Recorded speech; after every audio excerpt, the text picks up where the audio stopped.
ప్రభా, లోకము దేనికోసమైతే చూస్తుందో దాన్ని చూపించుటకు మా జీవితాలు దానికి పనగా పెట్టడానికి సహాయం చేయండి. లోకము మా మాటలు చూడవు కానీ మా జీవితాలు చూస్తాయి. దాన్ని మేము ప్రకటన చేయటానికి సహాయం చేయండి. నీ వాక్యం ద్వారా మా అందరితో మాట్లాడమని చిన్న ప్రార్థన యేసుక్రీస్తు నామములో అడిగి వేడుకొనుచున్నాము తండ్రి, ఆమేన్. నిలబడుచుండగానే మన బైబిల్ తెరిచి వాక్యం మనం చదువుకుందాం.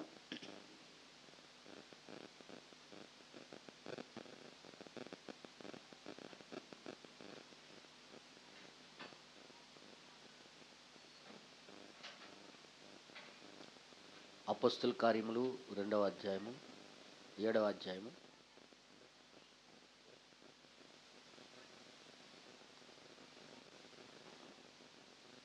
54వ వచనం నుండి 60వ వచనం వరకు మనం చదువుదాం. అపోస్తల కార్యములు 7వ అధ్యాయము మరి 54వ వచనం నుండి 60వ వచనం వరకు మనము చదువుకుందాం. వారి మాటలు విని కోపముతో మండిపడి అతనిని చూచి పండ్లు కొరికిరి. అయితే అతడు పరిశుద్ధాత్మతో నిండుకొనిన వాడై ఆకాశము వైపు తేరు చూచి దేవుని మహిమను, యేసు దేవుని కుడిపార్శ్వమందు నిలిచియుండుట చూచి ఆకాశము తెరవబడుటయు మనుష్య కుమారుడు దేవుని కుడిపార్శ్వమందు నిలిచియుండుటయు చూచుచున్నానని చెప్పెను.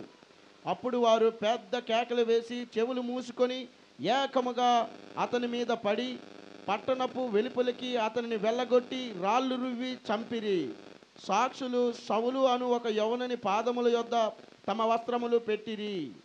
ప్రభువు గూర్చి మొరపెట్టుచు, యేసు ప్రభువా, నా ఆత్మను చేర్చుకోమని స్టెఫెను పలుకుచుండగా వారు అతనిని రాళ్లతో కొట్టిరి. అతడు మోకాలుని, ప్రభువా, వారి మీద ఈ పాపము మోపకమని గొప్ప శబ్దముతో పలికెను. ఈ మాట పలికి నిద్రించెను. సౌలు అతని చావునకు సమ్మతించెను. ప్రార్థన చేసుకుందాం. పరిశుద్ధ కలిగిన తండ్రి, ఈ చదవబడిన వాక్యము మా జీవితాలకి సరైన రీతిలో ఎంతవరకు మనం చూడకపోవచ్చు, మేము చూడకపోవచ్చు, కానీ దాని వెనకాల భావం నువ్వు తెలియజేసిన దేవుడివి. మా ప్రభా, మీరే సహాయం చేయండి. క్రీస్తు యొక్క స్వభావాన్ని, క్రీస్తు యొక్క చిత్తాన్ని ఆయన నెరవేర్చిన వాడై ప్రభా ప్రజల ముందు నిలబడ్డాడు. ఈరోజు ప్రభా అటువంటి శక్తి, బలము క్రైస్తవులైన మాలో కలుగు చేయమని ప్రభా చిన్న ప్రార్థన యేసుక్రీస్తు నామములో అడిగి వేడుకొనుచున్నాము తండ్రి, ఆమేన్. దయచేసి అందరు కూర్చోండి.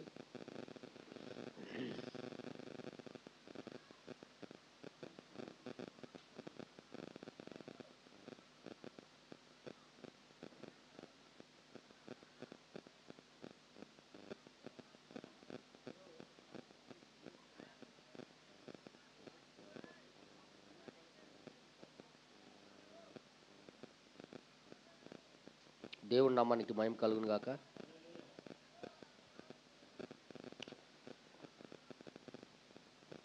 ఈ ట్రాక్టర్ వెళ్ళిపోయినంత వరకు ఒక పాట పాడదాం, ఓకేనా?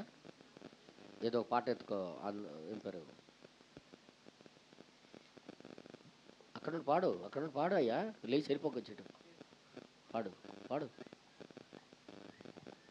ఈ కాలపు వర్తమానంలో ముద్రించుకున్నావే, ఈ కాలపు వర్తమానంలో ముద్రించుకున్నావే. కాలము లేనప్పుడే నన్ను తలంచుకున్నావే. కాలము లేనప్పుడే నన్ను తలంచుకున్నావే. ఆమేన్, హల్లెలూయా, గ్లోరీ, హల్లెలూయా, హల్లెలూయా గ్లోరీ హల్లెలూయా హృదయములో తలంపులన్నీ తెలిసిన నా యేసయ్యా శరీరమును శుద్ధి చేసే పరిశుద్ధ రక్షకుడా Amen, amen. ఆమేన్ హల్లెలూయా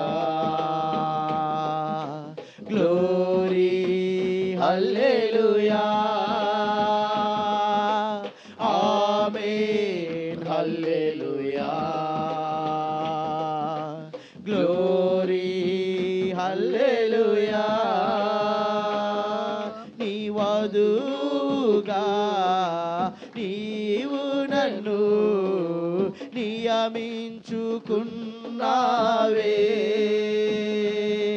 నీ వధువుగా నీవు నన్ను నియమించుకున్నావే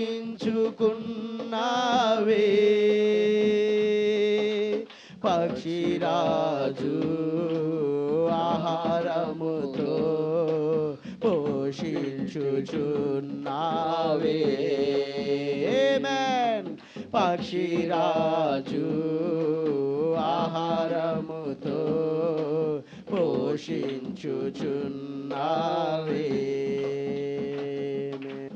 ఆమేన్ హల్లెలూయా గ్లోరీ హల్లెలూయా ఆమేన్ హల్లెలూయా గ్లోరీ హల్లెలూయా హల్లెలూయా. దేవునికి స్తోత్రం. దేవుని నామానికి మహిమ కలుగును గాక. ఆమేన్. మరి ఈరోజు మరలా దేవుని దగ్గరికి రావటం ఎంతో భాగ్యమై ఉన్నది.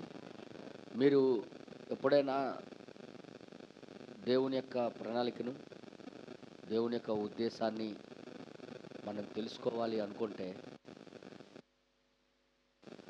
ఎప్పుడు కూడా తన వాక్యం దగ్గరికే వెళ్ళాలి. వాక్యములోనే తన మనసును, తన ఉద్దేశమును దేవుడు దాచిపెట్టి ఉన్నాడు.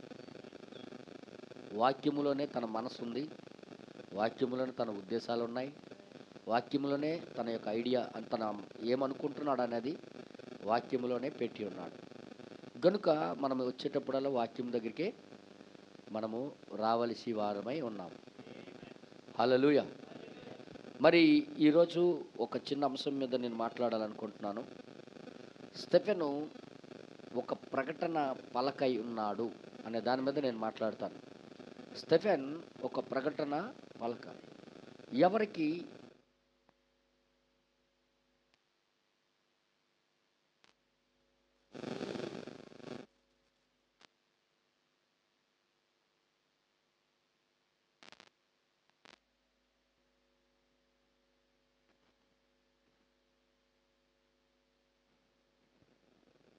హల్లెలూయా. ఎప్పుడైనా స్టెఫెను ఒక ప్రకటన పలకై ఉన్నాడు. ఎప్పుడైనా మీరు చూడండి, ఒక ఒక వస్తువుని ప్రకటించడానికి ఒక కంపెనీ వాడు దాని కింద బోల్డ్ డబ్బు ఖర్చు పెడతాడు ఆ వస్తువు సేలింగ్ అవ్వాలని. మీరు ఎప్పుడైనా ఆలోచించారు దాని గురించి? మీరు ఒక వస్తువు తయారు చేసేయడానికి ఒక కంపెనీ వాడు అది సేలింగ్ అవ్వాలంటే దాని వెనకాల బోల్డ్ ఖర్చు పెట్టాలి. అతను అడ్వర్టైజ్మెంట్ కోసం అది అడ్వర్టైజ్ అవ్వాలన్నా, అది సేలింగ్ అవ్వాలన్నా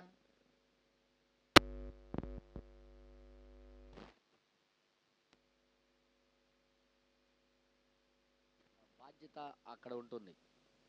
బోల్డ్ డబ్బు ఖర్చు పెట్టాలి, బోల్డ్ వెల చెల్లించాలి. వెల చెల్లించకుండా ఆ వస్తువు సేల్ అవ్వదు. నిజమా కాదా? ఒక వ్యాపారస్తుడి యొక్క లక్షణం అది. తన కంపెనీ దివాళా తీరకుండా, తన కంపెనీ ఉన్నతమైన స్థితిలో ప్రజల ముందుకు వెళ్ళాలంటే ప్రజలు దానికి నమ్మి దాన్ని కొనాలి, దాన్ని తీసుకోవాలి అంటే దానికి డబ్బు వెల చెల్లించాలి. అప్పుడే ప్రజలు దాన్ని కొంటారా లేదా చెప్పండి. ఇది ఒక లోకంలో ఒక వ్యాపారస్తుడి యొక్క గుణలక్షణం. ఒక వ్యాపారస్తుడి యొక్క గుణలక్షణం. బ్రహ్మణం గారు పెట్టుబడులు అనే వర్తమానంలో పెద్ద బిజినెస్ మ్యాన్ ఎవరంటే దేవుడే. అందులో తెలియజేశాడు ఆయన, మీరు ఎందులో పెట్టుబడి పెడితే, ఈ బ్యాంకులో కానీ మీరు పెట్టుబడి పెడితే మీకు ఎటువంటి నష్టం ఉండదు. ఏ వ్యాపారస్తుడైనా లాభం పొందుకోవాలని చూస్తాడు అని ప్రవక్త ద్వారా ఆ పెట్టుబడులు అనే వర్తమానంలో దేవుడు మనసుని బయలుపరిచాడు ఆయన. ఏ వ్యాపారస్తుడైనా లాభం పొందుకోవాలనే పెట్టుబడి పెడతాడు కానీ నష్టపోవాలని పెట్టుబడి పెట్టడు. ఇది అక్కడ ఆ వర్తమానంలో చెప్పాడు ఆ విషయాలు. ఏ వ్యక్తి అయినా ఏ వ్యాపారస్తుడైనా ముందు డబ్బులు పెట్టేటప్పుడు దానికి ఇంకా కాస్త ఎక్కువ సంపాదించాలనే ఉద్దేశంతోనే ఆయన పెట్టుబడి పెడతాడు. అలాంటప్పుడు దేవుడు కూడా తన రక్తం ఇచ్చి, తన యొక్క స్వరక్తం ఇచ్చి, తన యొక్క ప్రాణం ఇచ్చి, తన యొక్క రక్తమంతా చిందించి మన కోసం వెల చెల్లించాడు అంటే దాని వెనకాల ఏ ఉద్దేశం లేకుండా పోలే. దేవుడికి కూడా ఒక మనసు ఉంది. ఏంటి అంటే తన యొక్క జీవం అనేది ప్రతి వారి దగ్గరికి వెళ్ళాలి. దేవుని యొక్క జీవం, మనుషుల యొక్క జీవం వేరు. మనిషి యొక్క జీవితం ఏంటంటే ఎప్పుడు తప్పును కోరుకుంటుంది, తప్పునే ప్రేమిస్తుంది. ఎక్కువగా ఆకర్షించబడేది మానవుడు దేనికంటే పాపానికి, తప్పుకి, లోకానికి. కానీ దైవత్వాన్ని మాత్రం ప్రేమించే స్వభావం వాడిలో ఉండదు. అది మనుషుల్లో లేదు. ఎందుకంటే సాతానుడు అలాగ నేర్పించాడు. ఏదోని తోటలో నుండి ప్రజలకి అటువంటి మబ్బుల్లోకి తీసుకుని వెళ్ళిపోయాడు. ఒకప్పుడు మనిషి బాగానే ఉండేవాడు, కానీ సాతానుడు ఎప్పుడైతే వచ్చాడో మనిషి లోపల పనిచేయడం ప్రారంభించాడో మనిషి ఎలా మారిపోయాడంటే వాడు ఎక్కువగా ఆకర్షించబడేది పాపానికి, తప్పుకి, లోకానికి. కానీ అలాంటప్పుడు ఒక సత్యమైనది, ఒక జీవమైనది ప్రజల దగ్గరికి వెళ్ళాలి, అది వారు తీసుకోవాలి అంటే దేవుడు కూడా ఒక పెట్టుబడి పెట్టవలసి వచ్చింది.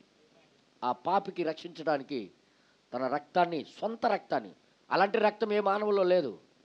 ప్రతి మానవుల్లోని పాపపు రక్తము, పాపం యొక్క స్వభావం ఉంటుంది.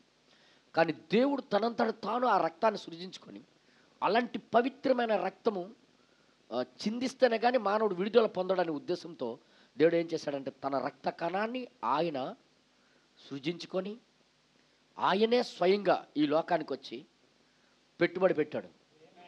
ఎంతమందికి అర్థమైంది? అర్థమైందా? ఇప్పుడు ఆ పెట్టుబడి ఎందుకు పెట్టాడు అంటే ఆయన యొక్క ఏదైతే ఆ జీవం ఉందో ప్రజల వరకు వెళ్ళాలని. ప్రజలు ప్రతి పాపి దగ్గరికి వెళ్ళి ఆ పాపం విడిచిపెట్టి దేవుడులాగా బ్రతకాలని, దేవుడులాగా ఉండాలని, దేవుడు చెప్పినట్టుగా దేవుడులాగా ఆయన జీవించాలనే దేవుడి యొక్క ఆశ. ఎవరికి ఉంటుంది ఇలాంటి మనసు? చూడండి, ఈ ఏరియాలో ఒక రాజకీయ నాయకుడు గెలిచాడు అనుకో, ఆయన తప్ప ఇంకొకటి గెలాలని మనసు ఉండదు. ఆయనే ఉండాలని కోరిక. కానీ ఇంకొకరికి ఎక్కించుకోవాలని, నా కుర్చీలో కూర్చోబెట్టుకోవాలని మనసు ఉండదు. ఒకవేళ ఎవరైనా అలాగా నిలబడితే వాడికి ఎలా తొక్కాలో అని తొక్కుతారు. కానీ దేవుడు అలాంటోడు కాదు. దేవుడు తన సింహాసనం మీద మనల్ని కూర్చోబెట్టుకోవాలని కోరిక. అందుకే దేవుడు గొప్పవాడయ్యాడు. ఎవరు తన స్వభావం ఇంకొకటికి ఇవ్వాలని, తన జీవం ఇంకొకటికి ఇవ్వాలని, తన సింహాసనం ఇంకొకటికి ఇవ్వాలని మనసు ఎవరికి ఉండదు. కానీ దేవుడికి మాత్రమే ఆ స్వభావం ఉంది. అందుకే దేవుడు గొప్పవాడయ్యాడు. వింటున్నారా? అందుకే మీరు జయించిన ఎడల, నేను ఎలాగైతే జయించి ఉన్నాను మీరు కూడా అలాగే జయించిన ఎడల, నేను ఎలాగైతే తండ్రి సింహాసనం కూర్చొని నా సింహాసనం మీద మీకు కూర్చొని ఇస్తున్నా అన్నాడు ఆయన. అంటే అర్థం ఏంటంటే తనలాగా మారాలని ఆయన ఆశ.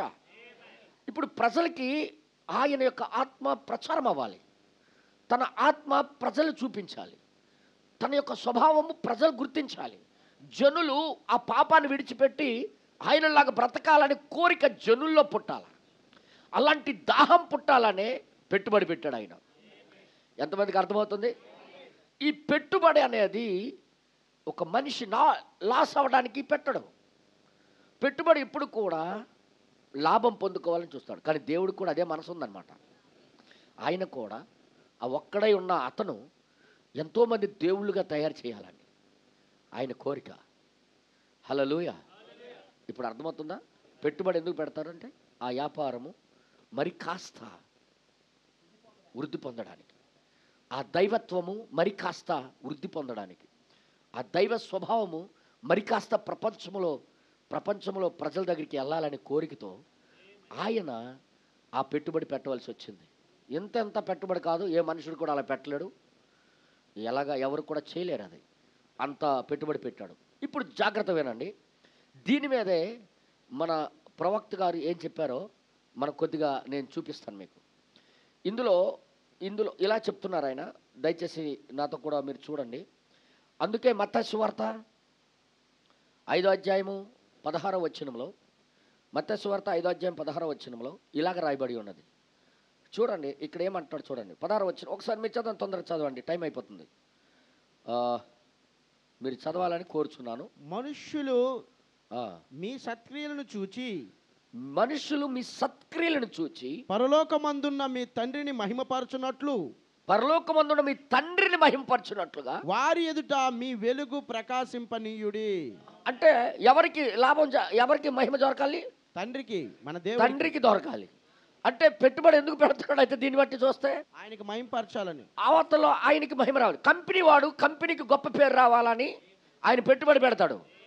దేవుడు కూడా ఆయన మహిమ రావాలని, ఆయనకి మహిమ రావాలని ఆయనకు కూడా పెట్టుబడి పెడుతున్నాడు ఆయన. అంటే ఇప్పుడు ఆ యొక్క ఇంకొక విషయం చెప్తాను చూడండి. కంపెనీ డైరెక్ట్గా ప్రజల దగ్గరికి వెళ్ళలేదు. ఏ కంపెనీ అయినా డైరెక్ట్గా ప్రజలతో మాట్లాడదు. దానికి సంబంధించిన కొంతమంది ప్రజలు ఉండాలి ఆయనకి. ఆ కంపెనీ ప్రజల మధ్యలోకి వెళ్ళాలంటే కొంతమంది మనుషులు ఉండాలి. వారిని ఎంచుకుంటాడు, వాళ్ళకి ఉద్యోగాలు ఇస్తాడు, వాళ్ళకి ఏజెంట్లుగా చేసుకున్న తర్వాత ఆ ఏజెంట్ల ద్వారా ఆ కంపెనీ ప్రచారం అవుతుంది. మా కంపెనీ ఇదండి ఆయన తెలియజేస్తుంటారు వాళ్ళు. మా కంపెనీ ఇది చేయగలదు, కావాలంటే కొన్ని అక్కడ నుండి ప్రొడక్ట్స్ తీసుకొని వచ్చి బ్యాగులో పెట్టి వాళ్ళకి చూపిస్తారు. చూపించి చూడండి మా కంపెనీ ఎంత చక్కగా తయారు చేస్తాం, కావాలంటే వాడు చూడండి, మీకు గ్యారంటీ ఇస్తామంట. అంటే నమ్మకము కలుగు చేస్తారు వాళ్ళు. ఆ కంపెనీ విషయమై ఆ కంపెనీకి మహిమ వచ్చేటట్టుగా ఈ ఏజెంట్లే మహిమ తెచ్చేటట్టుగా చేస్తారు. ఇప్పుడు ఏజెంట్ల వల్లే కంపెనీ మహిమపరచబడుతుంది. అర్థమవుతుందా? అందుకే పెట్టుబడి పెట్టేవాడు నష్టపోవడానికి చూడడం.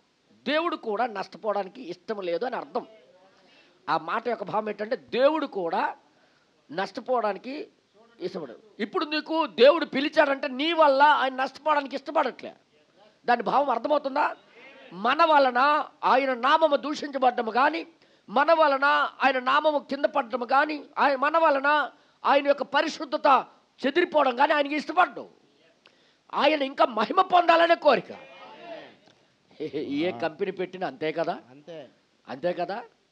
అయితే జాగ్రత్త వినండి. ఇక్కడ ఏమంటాడంటే ప్రవక్త, మనుషుల ఎదుట మీ వెలుగును ఎక్కువగా ప్రకాశించబజేయుడు అనే వర్తమానంలో ఆయన ఏమని చెప్తున్నాడు. ఇంకా కొద్దిగా ఆ వాక్యం పూర్తయిపోయిందా? అయిపోయింది. ఆ మీద చదువు. మీరు లోకానికి ఉప్పై ఉన్నారని మాట. మనుషులు దీపము వెలిగించి కొంచెం కింద పెట్టరు కానీ అది ఇంటి నుండి వారందరికి వెలిగించుటకే దీపస్తంభమున పెట్టుదురు. మనుష్యులు మీ సత్క్రియలను చూచి పరలోకమందున్న మీ తండ్రిని మహిమపరచునట్లు వారి ఎదుట మీ వెలుగు ప్రకాశింపనీయుడి. హల్లెలూయా. ఆమేన్. వాళ్ళ ఎదుట మీరేం చేయాలంటున్నాడు? ప్రకాశింపజేయండి అని అంటున్నాడు ఆయన. మీరు లోకమునకు ఉప్పై ఉన్నారు. మీరు లోకానికి ఉప్పై ఉన్న. ఉప్పు అనేది ఒక గుణలక్షణం కలిగి ఉంటుంది. ఉప్పు నిస్సారమైతే దేని చేత పనికి రాదు. అది దేని వలన సారము పొందును? దేని వల్ల రాదు, మనుషుల చేత తొక్కబడ్డానికి. కానీ అవును, ఉప్పు దేనికి సాదృశ్యం అంటే దాహాన్ని కలిగి చేస్తుంది. ఆమేన్. మీరు ఎప్పుడైనా చూడండి, ఉప్పు ఎక్కువ అయిపోయింది అనుకో దాహం వేస్తుంది బాడీకి. అంటే ఇప్పుడు మనము లోకానికి ఏమై ఉన్నామన్నాడు? ఉప్పు. అంటే మనకి కొనేదే, రక్తం చిందించేదే ఇంకొకరికి ఆయన వైపు దాహము కలిగేటట్టుగా ఉండాలని. అర్థమవుతుంది మీ అందరికీ? మనకి చూసి ఏమవ్వాలో, మన ఉప్పు అయితే ఉప్పు ఒక శరీరానికి ఏం చేస్తుందన్నా? దాహము కలుగు చేస్తుంది, నీళ్ళు వైపు నడిపిస్తుంది. నీళ్ళు తాగెళ్ళు అంటుంది అది. నీళ్ళు తాగ అంటే మనము కూడా క్రీస్తు దగ్గరికి రా అని చెప్పే స్థితికి మనం అయిపోవాలి. అందుకే ఆయన వెలిచ్చి కొన్నాడు ఆయన.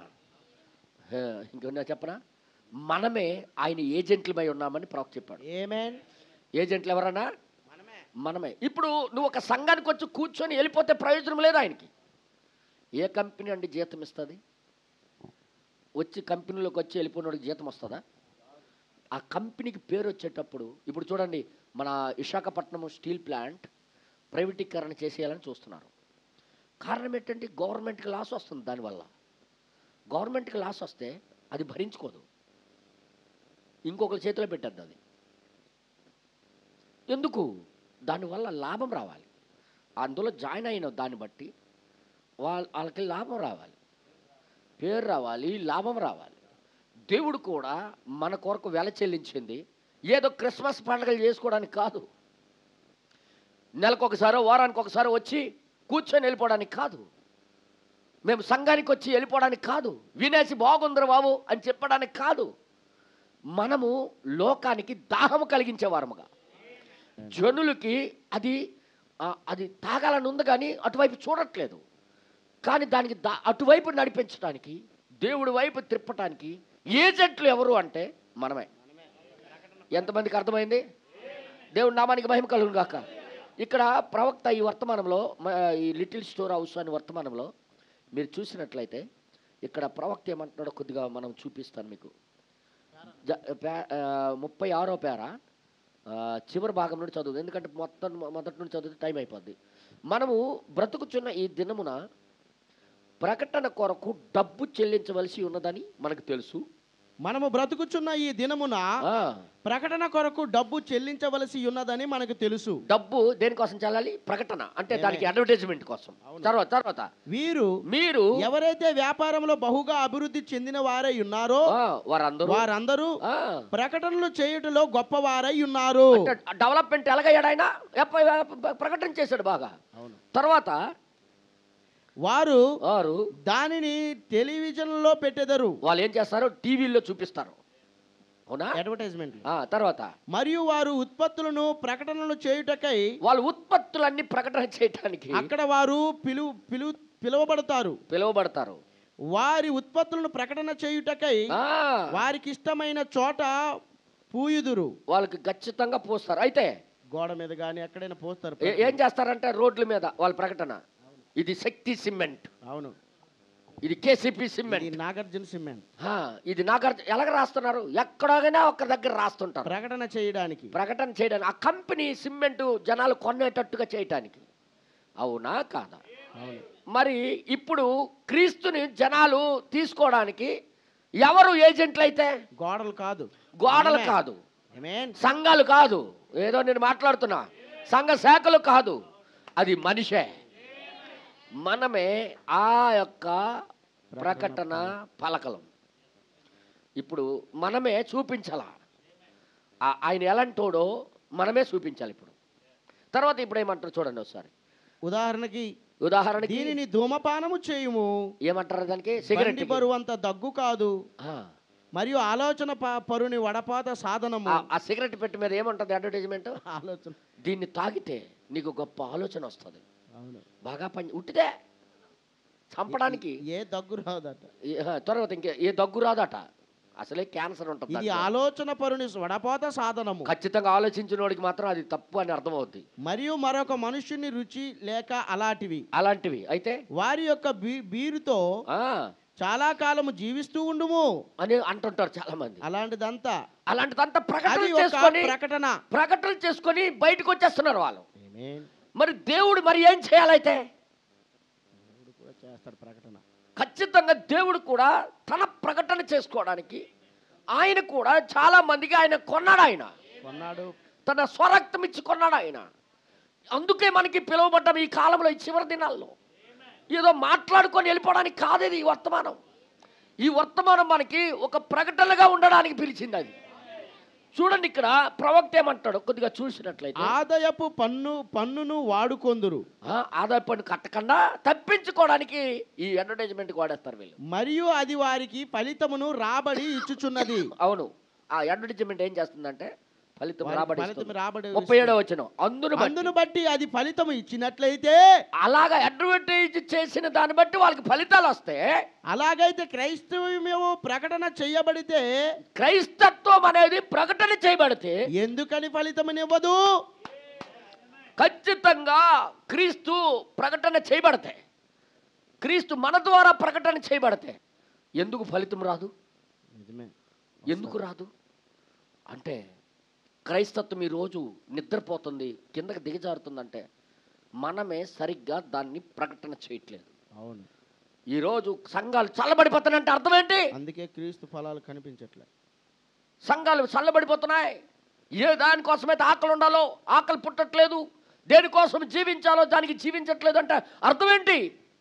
మనము సరైన రీతిలో మనం ప్రకటన చేయట్లేదు. ప్రకటన చేయడం అంటే మీ దృష్టిలో ఏదో రాసుకొని తిరగడం కాదు, గోడల మీద రాసేది కాదు, ఇది పుస్తకాలు పంచేది కాదు. ఇది ఒక శక్తి ద్వారా బయటపడాలి. ప్రవక్త ఏమంటాడు చూద్దాం ఒకసారి.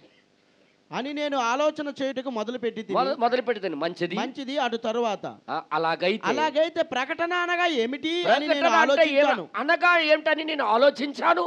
మిగతా వారు కలిగి ఉన్న దానికంటే కొద్దిగా వ్యత్యాసమైనది నువ్వు కలిగి ఉండవలసి ఉంటున్నది. ఖచ్చితంగా ఇతరులలాగా కాకుండా మనం ఒక ప్రత్యేకమైన జీవితం జీవించవలసిన వారమై ఉన్నాం.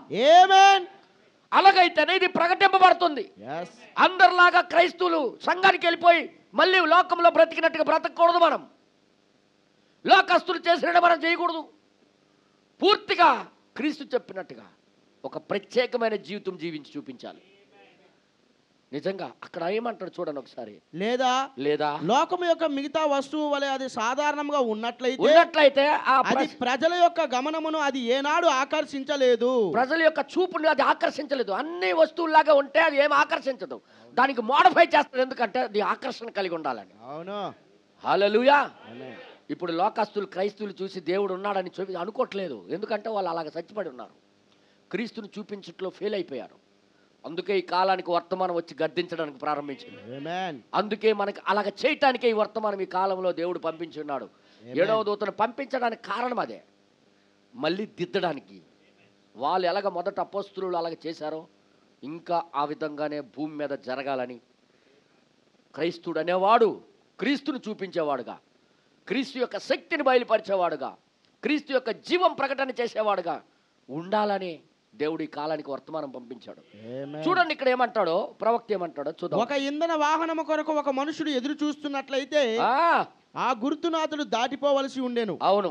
అయితే అతడు ఆకలి కొని ఉండినట్లయితే, ఒకవేళ దాన్ని పొందుకోవాలని ఉన్నట్లయితే అతడు ఆ గుర్తుగా ఎదురు చూచుచూ ఖచ్చితంగా గుర్తు ఎప్పుడు వస్తుందని చూస్తూనే ఉంటాడు. అది వస్తే నేను పట్టుకుంటానని చూస్తుంటాడు. చాలా మంది ఆకలి కలిగి అలాగే లోకంలో ఉన్నారు. యేసు ప్రభుని చూడాలని, క్రీస్తుని చూడాలని, దైవత్వాన్ని చూడాలని, క్రైస్తవుడు అంటే ఇలా ఉంటాడా అని చూడాలని కొంతమంది ఉన్నారు, అందరు కాదు. వారి కోసమే మనకి ప్రకటన పలకలుగా దేవుడు పిలిచాడు. కాబట్టి క్రైస్తవుడు దేవుని యొక్క ప్రకటన పలకము అని నేను నమ్ముతున్నాను. క్రైస్తవుడు ఏమై ఉన్నాడు? ఒక ప్రకటన పలకం. ఏదో పండగలు చేసుకున్నాడు కాదు క్రైస్తవుడు. నేనేం మాట్లాడుతున్నాను? ఏదో సంఘానికి వెళ్ళిపోవడం కాదు క్రైస్తవుడు. వాడు క్రీస్తు జీవాన్ని చూపించవలసిన బాధ్యత వాడి మీద ఉంది అని తెలియజేస్తున్నాడు. మనలో ఒక్కొక్కరు కూడా, మనలో ప్రతి ఒక్కరు కూడా దేవుని యొక్క ప్రకటనల ఫలకమై ఉన్నామని నేను నమ్ముతున్నాను. ప్రతి ఒక్కరు దేనికోసం? ఎవరి అడ్వర్టైజ్మెంట్? మనం ఒక పెద్ద కంపెనీ పెట్టాడు ఆయన. అలాంటి జీవపు కంపెనీ ఎక్కడా లేదు ప్రపంచంలో. ఆ కంపెనీకి మనమే ప్రకటన పలకలుగా దేవుడు పిలిచాడు. ఇప్పుడు ఎవరు చూపించాలైతే క్రీస్తునే మనమే. ఎంతమందికి అర్థమైంది ఈ మాటలో? ఇది చూపించకపోయినంత వరకు నువ్వు కంపెనీ మనకి పనిచేయవు. ఇది చూపించినంత వరకు నువ్వు ఈ కంపెనీకి సంబంధం లేని వాడివి. అవును. ఖచ్చితంగా నిన్ను కొంటే నువ్వు ఖచ్చితంగా అడ్వర్టైజ్మెంట్ ఇస్తావు. ఆ రక్తము నీ కోసమే చిందించబడినట్లయితే, ఆ రక్తము నీ కోసమే వచ్చిందంటే నువ్వు ఖచ్చితంగా అది చేసి తీరుతావు. తర్వాత ఇక్కడ ఏమంటాడు చూడండి ఒకసారి. మరియు దానిని గూర్చి మనం చేసినట్లుగా మనం ఎక్కువగా చేయని అవసరం లేదు. ఏమి చేయని అవసరం లేదు. నీ వలె ఉండుటకు ప్రజలు ఆకలి వారిగా చేయనట్లు. చూడండి, నీలాగా అంటే బ్రతుకుతా ఇదిగో ఇతరులాగా బ్రతకాల. నడుస్తే ఇతరులాగా నడవాలి అన్నట్టుగా జీవించవలసింది అంతే. ప్రజలు అలా ఆకలి గొనువారుగా చేయునట్లు అలాగా దాహము కొన్నట్టుగా చేసినట్టుగా నీ జీవితము జీవించితే చాలును. ఎంతమందికి అర్థమైంది? అదే ప్రకటన పలక. ఆమేన్. ప్రకటన పలక అంటే ఏంటి? ఆయన ఇదిగో ఇదిగో నిజంగా ఇలాంటి జీవితం నేను జీవించాలి అని ప్రజలకు మార్చేటటువంటి ఆకలి, దాహం. ఉప్పు అంటే అదే. యోసేపు వలె అలాగ ఉంటే చాలు, ఆటోమేటిక్ కంపెనీ డెవలప్మెంట్ అయిపోద్ది. ఎంతమందికి అర్థమైంది? తర్వాత ఇంకేమంటాడు చూడండి ఒకసారి. నేను ఒక ప్రత్యేకమైన ఒక దానిని ఈ ప్రకటన పలకము మీద గమనించాను. నేను గమనించాను. నీవు ఆకలితో ఉన్నావా? ఏట రాశారట? నీవు ఆకలితో ఉన్నావా? హోటల్ ముందు ఏం రాశారట తెలుసా? అది ప్రశ్నను మాత్రం తప్ప మరి దేనిని అది చూపించలేదు. హోటల్ ముందు ఏం బోర్డు పెట్టారట తెలుసా? నీకు ఆకలేస్తుందా అని రాశాడట. అంతే. ఆకలేస్తుందని చెప్పి బాణం గుర్తు పెట్టాడట. ఇదిగో ఆకలి తీర్చుకోపో అనుకోని. ఆ పలక చేసిందంత ఏట్లేదు, భోజనం ఇవ్వట్లేదు. మనం ఎవరికి శక్తి ఇవ్వలేము, మనకి ఎవరికి బ్రతుకు ఇవ్వలేము. జస్ట్ మనం ఏం చేయాలంటే, నీకు ఆకలి ఉందా, ఇదిగో నన్ను నడిపించిన వాడికి నీకు నడిపిస్తాడు పో అన్నట్టుగా మనం జీవించి చూపించాలి. ఆ బోర్డు ఎంత పని చేసేస్తుందంటే అక్కడ రోడ్డు మీద పెడితే వచ్చిన వాళ్ళందరికి కూడా ఆకలి లేనివాడు ఎలాగో దాటి వెళ్ళిపోతాడు. ఆకలి కొలిగినోడికి మాత్రం చూస్తాడు ఒకవైపు అటు.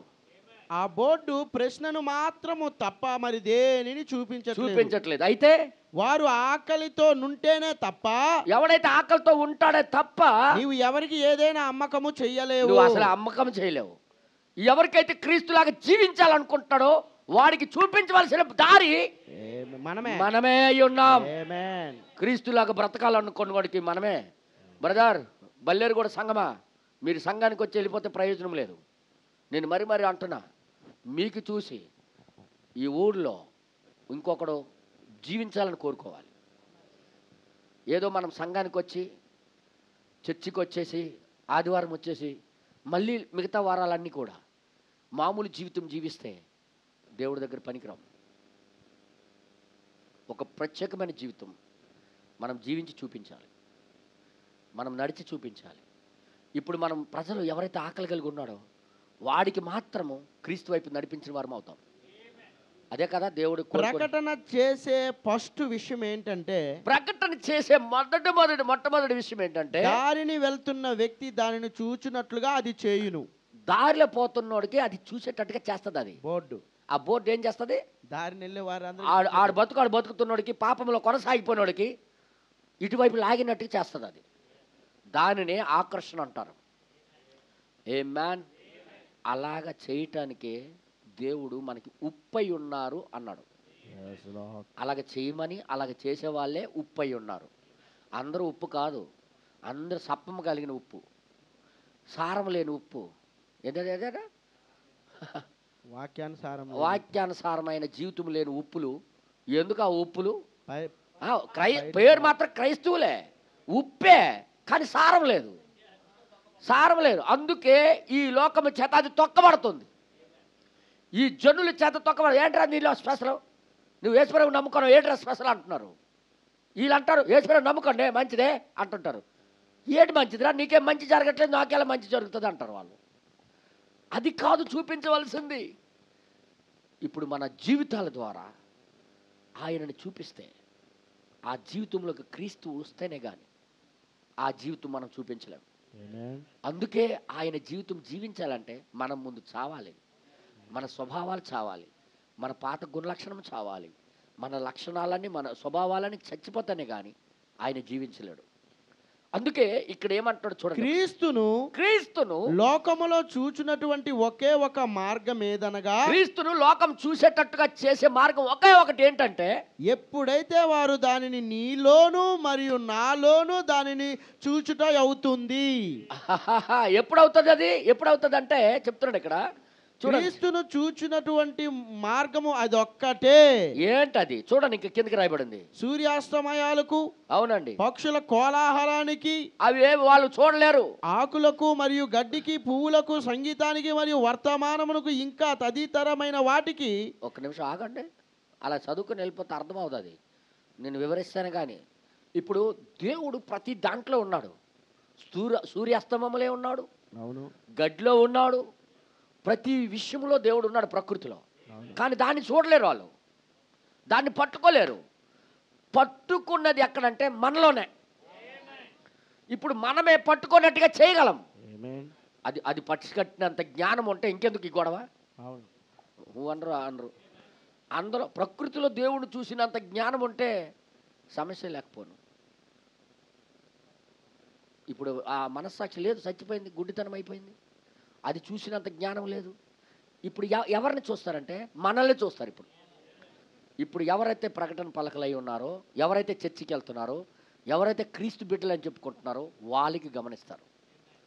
ఇప్పుడు క్రీస్తు ఎక్కడున్నాడు అని చూస్తారు. చూడండి ఇక్కడ ఏమంటాడో, చదవండి బ్రదర్. ఇక్కడ ఏమంటాడో, సూర్యాస్తమయాలకు, ఆ పక్షుల కోలాహలానికి, సాయంత్రం అయ్యేసరికి కోలాహలం చేస్తుంటే పాడుతుంటాయి అవి, ఆకులు చప్పుళ్ళు మరియు చేస్తుంటాయి, గడ్డికి, ఆ, పువ్వులకు, ఆ, సంగీతానికి ఉమ్, మరియు వర్తమానమునకు, అవునండి, ఇంకా తదితరమైన వాటికి అవునండి. వారి యొక్క ఉన్న సాక్షి చైతన్యము లేనిదైపోయినది. వారి మనస్సాక్షి చైతన్యము లేనిదైపోయింది. అంటే వాళ్ళ మనస్సాక్షి గుడ్డిదైపోయింది. అవును. క్రీస్తును కనుగొని తర్వాత తద్వారా మనము ఆనందించినది అది అవుతున్నది. అది అవుతుంది. అయితే మనము క్రీస్తును కనపరుచుకొను స్థానమునకు వచ్చినప్పుడే అది అవుతున్నది. అది మనమే. అయితే క్రీస్తును కనపరచు మనస్సాక్షి ఒకవేళ మేల్కొంటే ఎక్కడైనా చూడగలడు దేవుణ్ణి. కానీ మనస్సాక్షి చచ్చిపోయింది. ఇప్పుడు మన లోపల ఆయన, మన ద్వారా ఆయన తన కంపెనీని ప్రచారం చేసుకోవాలని కోరిక. ఆమేన్. ఆ అడ్వర్టైజ్మెంట్కే ఆయన వెల చెల్లించాడు. ఎంతమందికి అర్థమైంది? ఆ అడ్వర్టైజ్మెంట్ మన కోసం పుట్టింది. దేవుడి నామానికి మహిమ కలుగును గాక. ఆ కంపెనీ మనం అడ్వర్టైజ్మెంట్లుగా చేయాలని మనకి కొన్నది. ఇప్పుడు మనమే మౌనంగా పనికి మాని వాళ్ళుగా బ్రతుకుతుంటే ఎవరు వస్తారు మన దగ్గరికి? ఎవరు చూస్తారు ఈ వర్తమానాన్ని? కానీ చూపించవలసింది ఎవరైతే మనం. ఎంతమందికి అర్థమైందన్న? ఏ కంపెనీ నష్టపోవడానికి పెట్టుబడి పెట్టదు. ఇప్పుడు యేసు కంపెనీ లాస్ అయిపోవడానికి రక్తం చిందించాడా? లేదు. దీనికి నకిలీ చేశారు. చూడండి, ఇప్పుడు ఏ కంపెనీ అయితే ఒక వస్తువు తయారు చేస్తే దానికి నకిలీ చేసే కంపెనీ లేచిపోద్ది. సేమ్ దానిలాగా ఇప్పుడు క్రైస్తత్వం, మొదటి క్రైస్తత్వం తయారు చేశాడు దేవుడు. దానిలాగా డూప్లికేట్ క్రైస్తవులు లేచి వచ్చారు. చూస్తే సేమ్ అలాగే ఉంటుంది కానీ కాదు. ఎప్పుడైనా గమనించారా? డూప్లికేట్ వస్తువులు చూసి నిజమైన వస్తువులకు వదిలేస్తున్నారు. అర్థమైంది మీ అందరికీ? అన్ని సంఘాల్లో దేవుడు లేడు కాబట్టి మీ సంఘంలో కూడా దేవుడు లేడని వదిలేస్తున్నారు. అర్థమైంది మీ అందరికీ? అందుకే బైబుల్ ప్రకారంగా మనం ఏం చేయాలో ప్రవక్త గారు చెప్తున్నారు ఇక్కడ. చూడండి ఒకసారి, దయచేసి మీరు చూడాలని కోరుతున్నాను. ఇప్పుడు ఇది జ్ఞాపకం ఉంచుకోండి. ఈ రాత్రి మొదలుకొని మీలో ప్రతి ఒక్కరూ మీరు దేవుని యొక్క ప్రకటన పలకలమని జ్ఞాపకం చేసుకోండి. ప్రతి ఒక్కరు జ్ఞాపకం చేసుకోండి, మీరు ప్రకటన పలకలని. మీరు దేవుని యొక్క ప్రకటనలు చేయు ప్రతినిధులు. అవును. ప్రకటన దేవుడికి ప్రకటన చేయడానికి ప్రతినిధులు ఎవరంటే మనల్ని కొన్నాడు ఆయన. తర్వాత ఇక్కడ ఏమంటాడు? ఇప్పుడు క్రీస్తు ఏమై ఉన్నది అని చూచుటకు, క్రీస్తు ఏమై ఉన్నదని చూడడానికి లోకము మీ వైపు చూచును. లోకం మన వైపు చూస్తుంది. మన మాట తీరేంటి, మన పని తీరేంటి, మన స్వభావాలు ఏంటి, మన నడత ఏంటి, మన జీవితాలు ఏంటని మన వైపు చూస్తాయి. ఇప్పుడు ఎవరు ప్రకటన చేయాలి? నువ్వే చూపించాలి క్రీస్తుని. ఇప్పుడు ఏమైనా రాంగ్ స్టెప్ వేస్తే, మా ఇంట్లో గొడవ మీకెందుకు, మేము కొట్టుకుంటాం అంటే చర్చికి వెళ్ళి మీరు ఏం ప్రయోజనం? ఏం చూపిస్తున్నారు? మీరు దయ్యాన్ని ప్రకటన చేస్తున్నారు. ఒక కంపెనీలో జాయిన్ అయ్యి మరొక కంపెనీని ప్రచారం చేస్తున్నారు. ఒక కంపెనీ వాళ్ళమని చెప్పుకొని, బ్రదర్ ఏం చెప్తున్నాను, ఒక కంపెనీ వాళ్ళని చెప్పుకొని ఇంకొక కంపెనీ ప్రకటన చేస్తున్నాం. మా దగ్గర బోల్డ్ గొర్రెలు ఉన్నాయని పిలుస్తాడు జనాలకి. ఈయన తీరం వచ్చి ఇదిగో మా గొర్రెలను పందులు చూపిస్తుంటే ఎలాగుంటుంది? మాట ఒకటి పని ఒకటి అంటారు. గొర్రెలు అన్నావు, పందులు చూపిస్తున్నావు ఏంటి అంటారు. అంటే నా దృష్టిలో ఇవి కూడా గొర్రెలే అన్నట్టుగా ఉంటుంది. అప్పుడు అలాగ జరగదు. దేవుడు అలా కోరుకోడు. దేవుడు పరిశుద్ధుడు.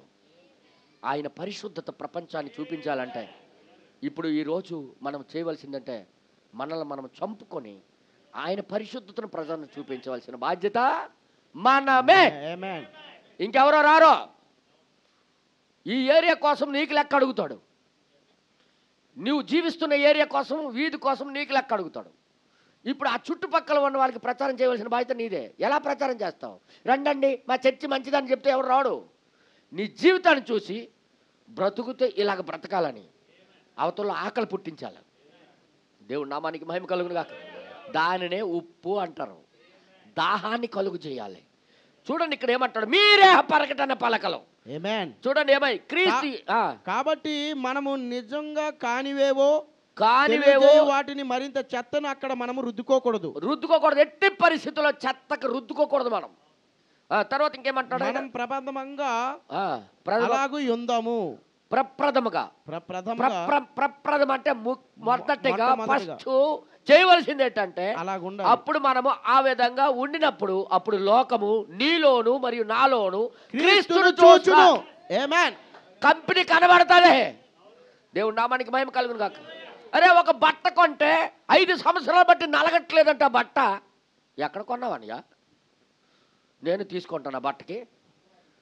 ఒకరి తర్వాత ఒకరు ఏంటి 5 సంవత్సరాలు వేసిన మా హైట్ లేదు, 5 సంవత్సరాలు నలగట్లేదు, గొప్ప బట్ట అనుకో. అప్పుడు నువ్వేమంటావంటే నువ్వే ఆ కంపెనీకి దారి చూపించిన వాడు అవుతున్నావు. దేవుడు నామానికి మహిమ కలుగును. వారు ఎవరో బరువు తగ్గుతారని చెప్పగానే మా సంఘములో 10 మంది వెళ్ళిపోయి కొనేశారు. మందులు ఓడేసి అందులో ఏ పౌడరో ప్రోటీనో లేకపోతే ఎడది బూడిదో ఎవడికి తెలుసు. ఒకరు చెప్తే అరే అంత తప్పు దానికి అంత ప్రచారం అయితే జీవము కలిగిన వాస్తవమైంది ఇది. నాకు కూడా ఒత్తిడి చేశారు, నువ్వు కూడా వాడితే బాగుంటుంది నాయన. నాకు వద్దు నాయన, 7,000 ఇచ్చి తగ్గించుకున్నంత గొప్పోడిని కాదు నేను నడిచెత్తను. కావాలంటే నా పని నేను చేసుకుంటాను, కానీ అలాగ తగ్గుతాను, కానీ అలాగ తక్కనన్నాను నేను. 7,000 ఉంటే చర్చికి ఒక 10 సిమెంట్ మూటలు వస్తాయి, 20 సిమెంట్ మూటలు వస్తాయి. నా దేవుడి యొక్క కంపెనీ కట్టబడాలని నా బాధ అయితే 7,000 దానికి పెడితే ఎలాగొస్తుంది? అందుకే నేనేం చేశానంటే దాన్ని ఊసేయాలలేదు. చాలామంది దాని గురించి తాపత్రయం పడిపోతున్నారు. ఇమ్మానుయేల్ బెదర్ సిస్టర్ అయితే ఇత్తనం వేస్తారు ఆ అమ్మకి అంటే చాలు, నేను ఒక్కసారి వెళ్ళానా. ఒక్క విత్తనం కోసం, తప్పుడు విత్తనం కోసం అంతగా ప్రయాసపడితే జీవము కలిగిన దేవుని వాక్యం మనకి ఏం చేయమంటుందో అది చేయట్లేదు. ఇందులో గ్యారెంటీ ఉంది. ఏ కంపెనీ అయితే మోసం చేయొచ్చేమో కానీ ఇది దైవ కంపెనీది, ఇది దేవుడి కంపెనీది. ఇందులో మోసమే లేదు అసలు. ఇందులో ప్రొడక్ట్ ఓడిన వాళ్ళు అందరూ తిరిగి లేచిపోయారయ్యా. యేసు ప్రభుకి సిలువేసినప్పుడు ఈ ప్రొడక్ట్ ఓడిన వాళ్ళు అందరూ తిరిగి లేచిపోయారు. ఇంత గ్యారెంటీ ఎవడని ఇస్తాడు చెప్పండి? ఏ పౌడర్ ఉందో చూపించండి, ఎక్కడుందో ఆ మందు చూపించండి. అలాంటి ప్రోడక్ట్ గురించి మనం చేయవలసింది పోయి తప్పుడు మందులు. ఇప్పుడు ఈ బరువు తగ్గే మందులు వచ్చిందండి, సువార్త కట్టలేదు, ఫోన్ ఎత్తితే చాలు, సిస్టరు చాలా బాగుంది సిస్టరు, నేను బాగున్నాను సిస్టరు, నేను 10 కేజీలు తగ్గాను సిస్టరు. వీళ్ళు ఇంకొకరు సువార్త లేదు. మరి యేసు ప్రభు మాట లేదు, వర్తమానం మాట లేదు, మరేం లేదు. ఈ ప్రోడక్టే. అక్కడ కూర్చొని ఆ అమ్మ, డాక్టర్ అమ్మ, కాలు మీద కాలు వేసుకొని ఆ కంపెనీ డెవలప్మెంట్ అయిపోయి కంపెనీకి మహిమ వచ్చింది. కానీ నా ప్రియ సహోదరులారా, లోకములో ప్రతిదీ కంపెనీ అంతా మోసమే. ఈ దైవ కంపెనీ మాత్రం గొప్ప విలువైంది. ఇది మోసకరమైనది కాదు, ఇది రుజువులు ఉన్నాయి. పూర్వం చచ్చిపోయిన అబ్రహాం లేచి తన ప్రజలతో కలిసి మాట్లాడాడు. ఏ కంపెనీ ఉందన్న ప్రోడక్టు, ఏ కంపెనీ ఉందో నాకు చూపించు, నాకు చెప్పండరా. ఈ ప్రోడక్టు వచ్చి, ఒరే నాన్న నువ్వు చేయవలసిందంతా నువ్వు సమర్పించుకో. నువ్వు 10 కిలోమీటర్లు నడక్కర్లేదు, 50 బస్సులు తీయక్కర్లేదు. నువ్వు చేయవలసిందంతా, నువ్వేం డబ్బులు ఇవ్వక్కర్లేదు. జస్ట్ నీకు నువ్వుగా పూర్తిగా నీ స్వభావాన్ని నువ్వు వదులుకుంటే చాలు. ఏం చేయాలో నేను మిగతా చేసుకుంటా. ఇంత గొప్ప గ్యారంటీ ఇచ్చిన కంపెనీ ఇంకెక్కడైనా ఉన్నదా? ఇలాంటి కంపెనీ దగ్గరికి వచ్చి మనము మాయ మాట్లాడి వ్యాసం వేస్తుంటే ఎలాగన్నా ప్రజలకి దేవుడి వైపు తిప్పగలుగుతాం మనం? నా ప్రియ సహోదరి సహోదరులారా, సువార్తలు మర్చిపోయారు. ఇప్పుడు మందుల కోసం మాట్లాడుతున్నారు. అయ్యా నా జీవితం మారిపోయింది ఈ వాక్యం వచ్చిన తర్వాత అని మాట్లాడడం మానేశారు. నా జీవితంలో ఇలాగ దేవుడు కార్యం చేశాడని మర్చిపోయారు. అవునా చెల్లి, అది బాగా పనిచేస్తుందటే. ఒకరికి దాంట్లో జాయిన్ చేసి ఇంకొకడేమో బెదరు ఇది ఆకలే వేయదు మధ్యాహ్నం వరకు, కావలసిందంతా ఎక్కిపోతుంది బెదరు. ఏటిలి అవి ఎక్కిపోతుందో నాకేం అర్థమవుదు.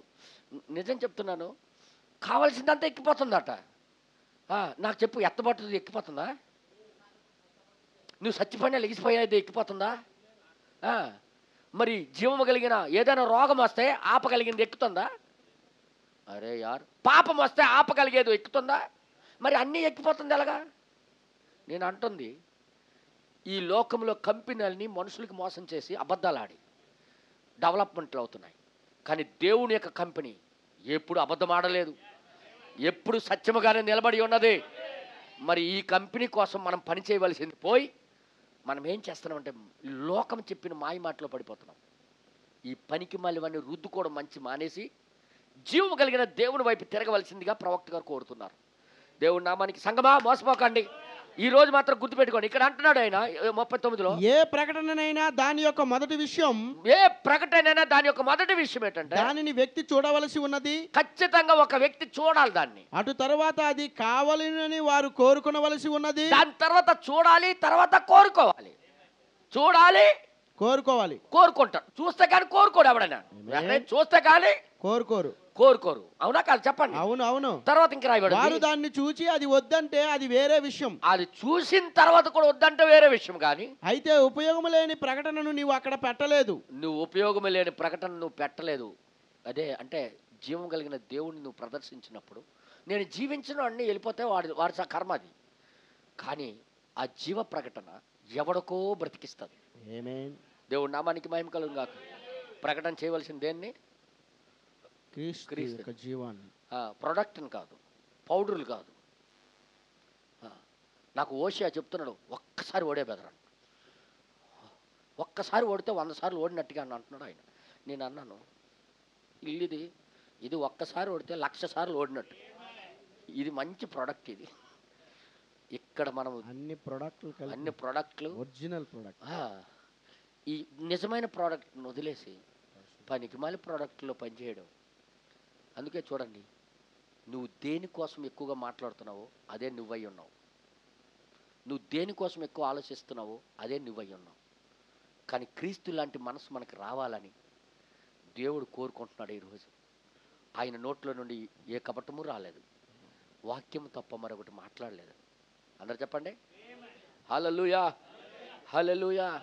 చూడండి, ఈ ప్రకటన చేసిన వాళ్ళకి ఒక బహుమతి ఇచ్చారు. ఏమని తెలుసా? నువ్వు 10 మందికి చెప్పమ్మా, నీకు ట్రీట్మెంట్లో నీ మందుల్లోనే సగం తగ్గించేస్తున్నాను. ఈ అమ్మ తగులుకోయింది రాత్రి పగలిగా. అర్థమైందా మీ అందరికీ? అంటే ఈ సగం డబ్బుల గురుండే ఆలోచిస్తుంది. కానీ ఇల్లు 7,000 ఎంతమంది ఇచ్చేస్తున్నారు లెక్క. ఇలా 10 ఏళ్ళు 70,000 వస్తుంది ఆ అమ్మకి. ఇందులో ఈమెకి ఎంత తగ్గిస్తుంది? 50% అనుకో. ఉదాహరణకి 3,500. ఈ 3,500 ఈమెకి ఇచ్చి ఆమె 70,000 లాగేస్తుంది. అది గుర్తులే. కానీ దేవుడు అలాంటోడు కాదు. దేవుడు అలాంటోడు కాదు.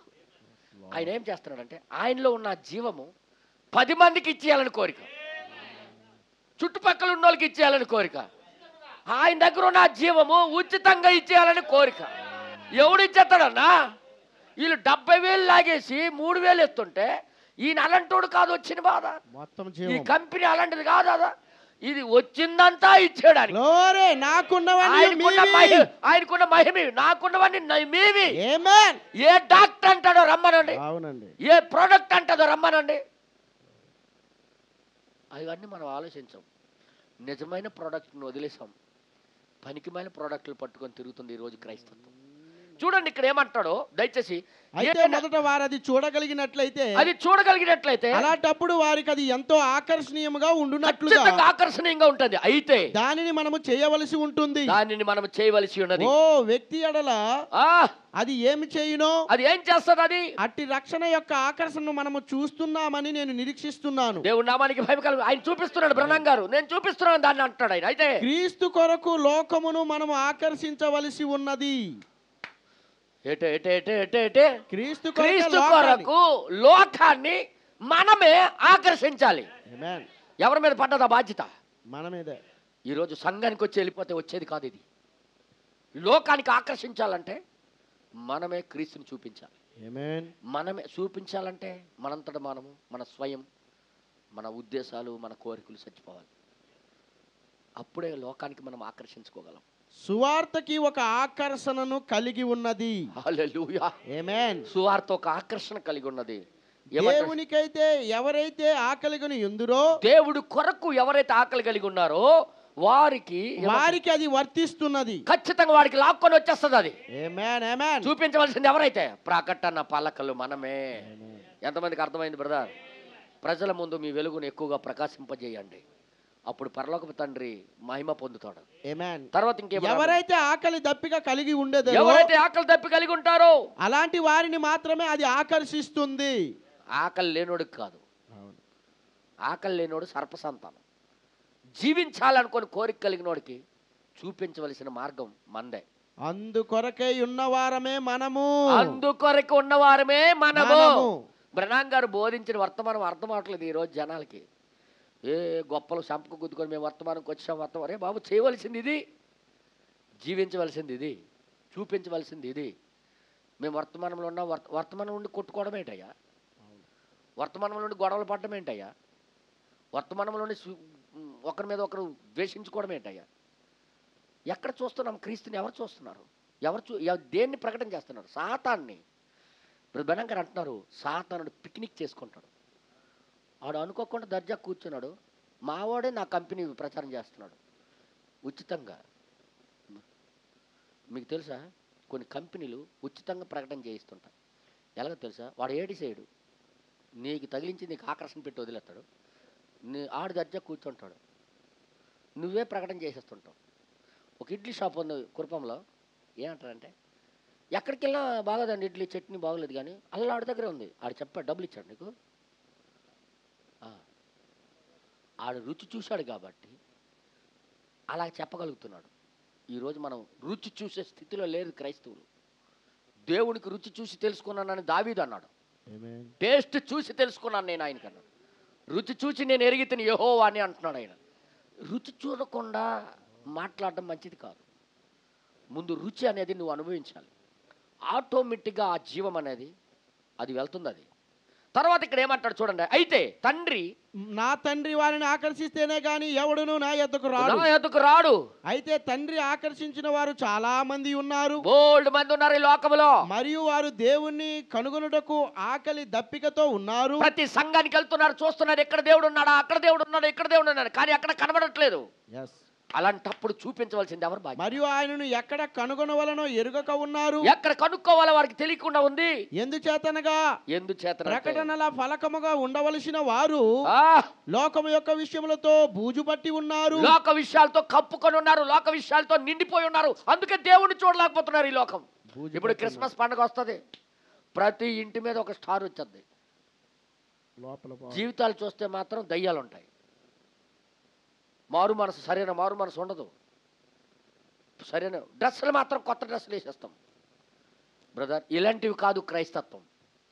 క్రైస్తత్వం అంటే క్రీస్తు జీవం కలిగి ఉండుట, క్రీస్తు యొక్క ఆత్మను కలిగి ఉండుట, దానినే క్రైస్తత్వం అంటారు. హల్లెలూయా. ప్రకటన పలకలుగా దేవుడు పిలిచాడు. ఈ కంపెనీ మనకి ఎందుకు పిలిచింది? ప్రకటన పలకలుగా ఉండడం. అందుకే మాట్లాడేటప్పుడు జాగ్రత్త మాట్లాడాలి, ప్రవర్తించినప్పుడు జాగ్రత్త ప్రవర్తించాలి, నిన్ను నువ్వు ఆలోచించుకున్నప్పుడు జాగ్రత్తగా ఆలోచించుకోవాలి. ప్రతి విషయంలో అడుగులు జాగ్రత్తగా వేయాలి. ప్రవక్త అన్నాడు, ఒక అడుగు 10 చూపులు. ఏం చెప్పాడు ఆయన? ఒక అడుగు వేయము 10 చూపులు చూడు. కరెక్ట్గా వేస్తున్నానా లేదని, సరైన విధంగా వేస్తున్నానా లేదని, సరైన రీతిలో వెళ్తున్నానా లేదనేది. నేను చేస్తున్న పని కరెక్టా కాదా, నేను చేస్తున్న కార్యం దేవుడికి ఇష్టమా కాదా, ప్రతిదీ ఆలోచించుకొని బ్రతకవలసింది, క్రీస్తుకు చూపించవలసింది మనమే. ఎవరో వచ్చి చూపించరు. కేవలం ఓబేద్ బెదర్ కాదు, సంఘములో వచ్చిన ప్రతి ఒక్క విశ్వాసి ఇది చూపించవలసిన బాధ్యత మీదే. రేపొద్దున లెక్కలో మీరు నిలబడినప్పుడు నీ ఇరుగు పొరుగు వారి కోసం, నీ గ్రామం కోసం నీకు అడుగుతాడు. నీ వీధిలో నువ్వు జీవిస్తుంటే నాకెందుకులే, ఎవరు వెళ్ళకపోయినా నాది నాదే, నా ఇష్టం నేదే, నాకు నీవెవడరా నువ్వు చెప్పడానికి అనడానికి పని చేయదు ఇక్కడ. వారి కోసం ఆ వీధిలో, ఆ పనికిమాలి వీధిలో, ఆ చీకటి కలిగిన వీధిలో నీకెందుకు పిలిచాడో తెలుసా? ఆ చుట్టుపక్కల నువ్వే వెలుగు ప్రకాశింపజేయాలి. ఎంతమందికి అర్థమైంది? నీకే ఆ అవకాశం ఇచ్చాడు. ఇప్పుడు కంపెనీ నీకే కొన్నదంటే నువ్వే చెప్పాలి. ఇప్పుడు డ్యూటీలు చేసిన దగ్గర, పనులు చేసిన దగ్గర, కూలీలు చేసిన దగ్గర, మనం పని చేసిన దగ్గర ఎవరు చూపించాలి? మన మాట తీరును గమనిస్తారు, మన స్వభావాన్ని గమనిస్తారు. ఒకవేళ మీకు నచ్చితే నిజంగా ఫీడ్బ్యాక్ ఇవ్వాలా. ఎలాగిస్తారంటే నిజంగా మీకు నచ్చితే 1 నొక్కండి, నచ్చకపోతే కొద్దిగా నచ్చితే 2 నొక్కండి, పూర్తిగా నచ్చకపోతే 3 నొక్కండి అనే ఫీడ్బ్యాక్ ఇస్తారు. అప్పుడు మనకి చూసి ఏ ఫీడ్బ్యాక్ నొక్కుతున్నారంటే నీవు మాట్లాడింది నాకు నచ్చట్లేదు, బ్యాడ్ నొక్కుతున్నారు. అప్పుడు కంపెనీకి ఎవరు తీసుకొస్తున్నారు బ్యాడ్ నేమ్? దోషను ఎవరు తెస్తున్నారు? అందుకే నిన్ను నువ్వు చంపుకొని బ్రతకమని దేవుడు కోరుతున్నాడు. అందుకే మనం బ్రతకూడదు. మనం మంచోళం కాదు, మన స్వభావాలు మంచివి కాదు. మన యొక్క ఆత్మ ద్వారా పరలోకానికి వెళ్ళలేము. మన ఆత్మ ఎప్పుడు తప్పునే కోరుకునే ఆత్మ. అందుకే ఆయన ఆత్మ కలిగి ఉంటే కానీ అక్కడికి వెళ్ళలేము. ఎంతమందికి అర్థమైంది? దేవుడు నామానికి మహిమ కలుగును గాక. లోకం యొక్క విషయములతో బూజు పట్టి ఉన్నారు. లోక విషయాలతో బూజు పట్టి ఉంటున్నారు. ఎంతవరకు అనగా, ఎంతవరకు అంటే ఆయన యొద్దకు రాకమునుపు ఎంత కలిగి ఉన్నారో, దేవుడిలోకి రాకమునుపు ఎంతైతే కలిగి ఉన్నారో అంతకంటే ఎక్కువ కలిగి వచ్చిన తర్వాత ఇంకా ఎక్కువ అయిపోయింది. అది చూడలేనంతగా ఉన్నారు. గొప్ప ఘోరమైన పరిస్థితులు. లోకము వలె జీవించెదరు, లోకం వలె జీవిస్తారు, లోకము వలె మాట్లాడుదురు, లోకం వలె మాట్లాడు, లోకస్తుల వలె పాటలను పాడుదురు, బూతులు అవే, లోకం పాడే పాటలను వారు పాడుదురు, లోకము వలె వస్త్రములు ధరించుదురు. ఈ రోజు క్రైస్తత్వం దూషించబడ్డానికి కారకులు ఎవరు? క్రైస్తవుడే. క్రైస్తవులు అనబడిన వాళ్ళే ఈ రోజు బైబిల్ ద్వేషించినట్టుగా లోకం ద్వేషించినట్టుగా చేస్తున్నారు. మరి లోకము వలె వారు ప్రవర్తిస్తారు, లోకం వలె ప్రవర్తిస్తున్నారు. లోక స్థలాలకు వారు వెళతారు. ఎక్కడైతే లోకం ఆకర్షించబడతారో అక్కడికే వెళ్తున్నారు. రాజకీయాలకి, సర్కస్, పనికి మాలిన దానికి పరిగెడతారు. వర్తమానానికి దేవుడికి నమ్ముతామంటున్నారు, ఈ అమ్మ జై, ఆయన జై అని పరిగెడుతున్నారు. అప్పల స్వామి జై అని జెండాలు పట్టి తిరుగుతున్నారు. జంబప్పల్లుడు జై అంటున్నారు. ఏటిది? బూజు పట్టి ఉంది ప్రకటన. లోకము దేవుడు ప్రజలమని చెప్పుకొని లోకం అంటుకొని ఉంది. చూడలేనంత. మనం ఎవరి జెండా పట్టుకోవడానికి కాదు పిల్లడానికి, క్రీస్తు జెండాను పట్టుకొని చూపించాలి. మేము క్రైస్తవులమే, వేరై ఉన్నాం అని చూపించవలసింది పోయి ఈరోజు లోకం చేత బూజు పట్టిన క్రైస్తవులుగా బ్రతకడం మంచిది కాదని వర్తమానం చెప్తుంది. వర్తమానం కోరిందే క్రీస్తులాగా బ్రతకడానికి. హల్లెలూయా.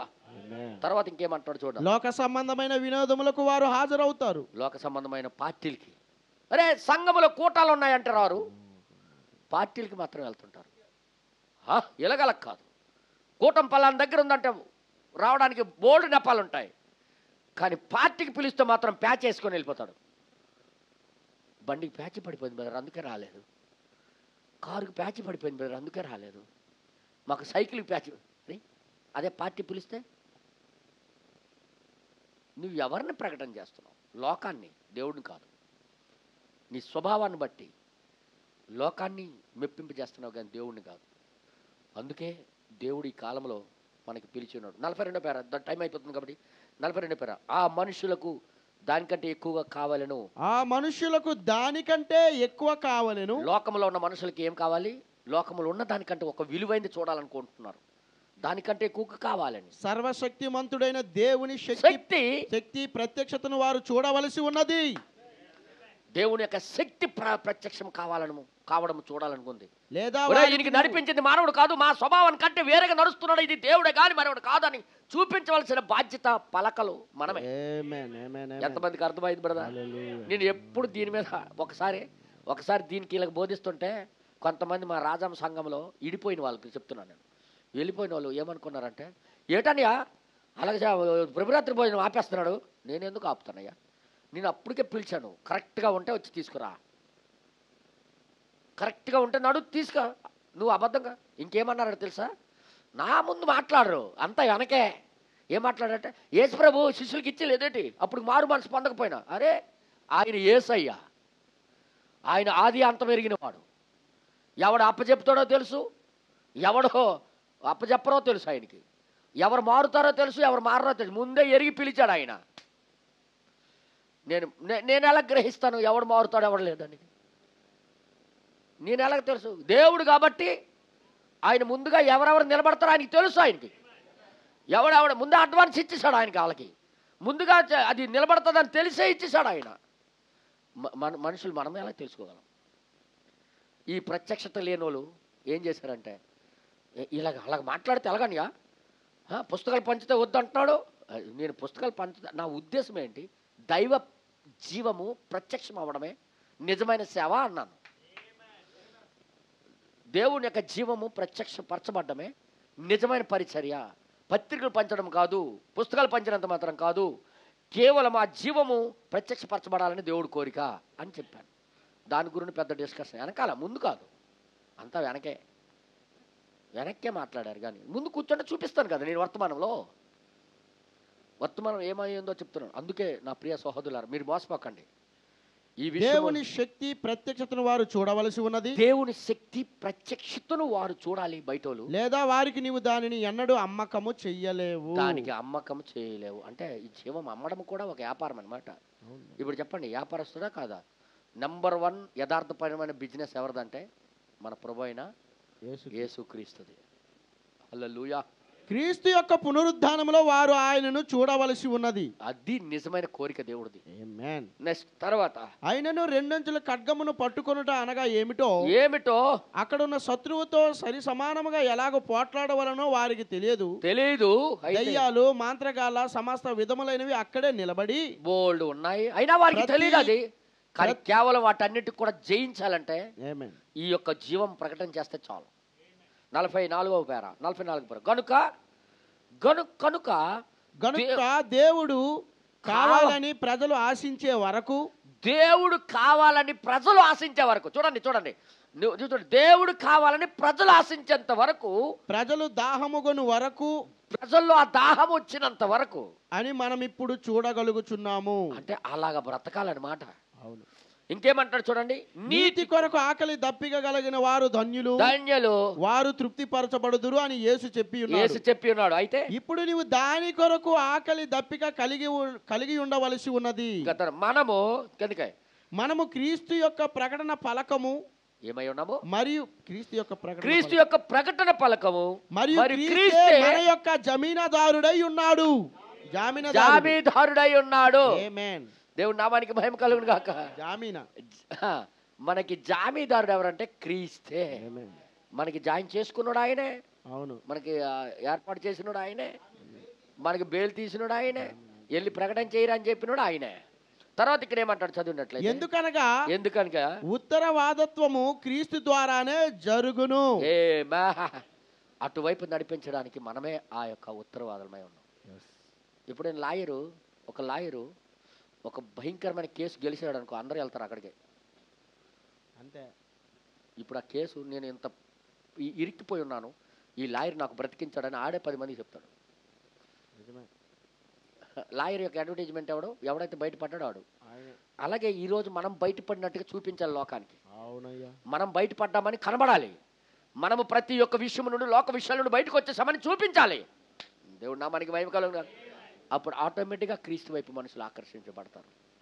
అది కోరుకుంటున్నాడు. 45వ పేర. టైం అయిపోతుంది బ్రదర్, బేబీ. అందుకంటే మనము లోకమంతా మనవలే ఉండాలని ఆశించుటకు కారణమగునట్లుగా మనము ఉండవలసిన వారమై ఉంటున్నాము. ఎవరిలాగా బ్రతుకుతే ఈడిలాగా బ్రతకాలి, అవును. ఉంటే ఈడిలాగా ఉండాలన్నట్టుగా ఉండాలని వర్తమానం చెప్తుంది.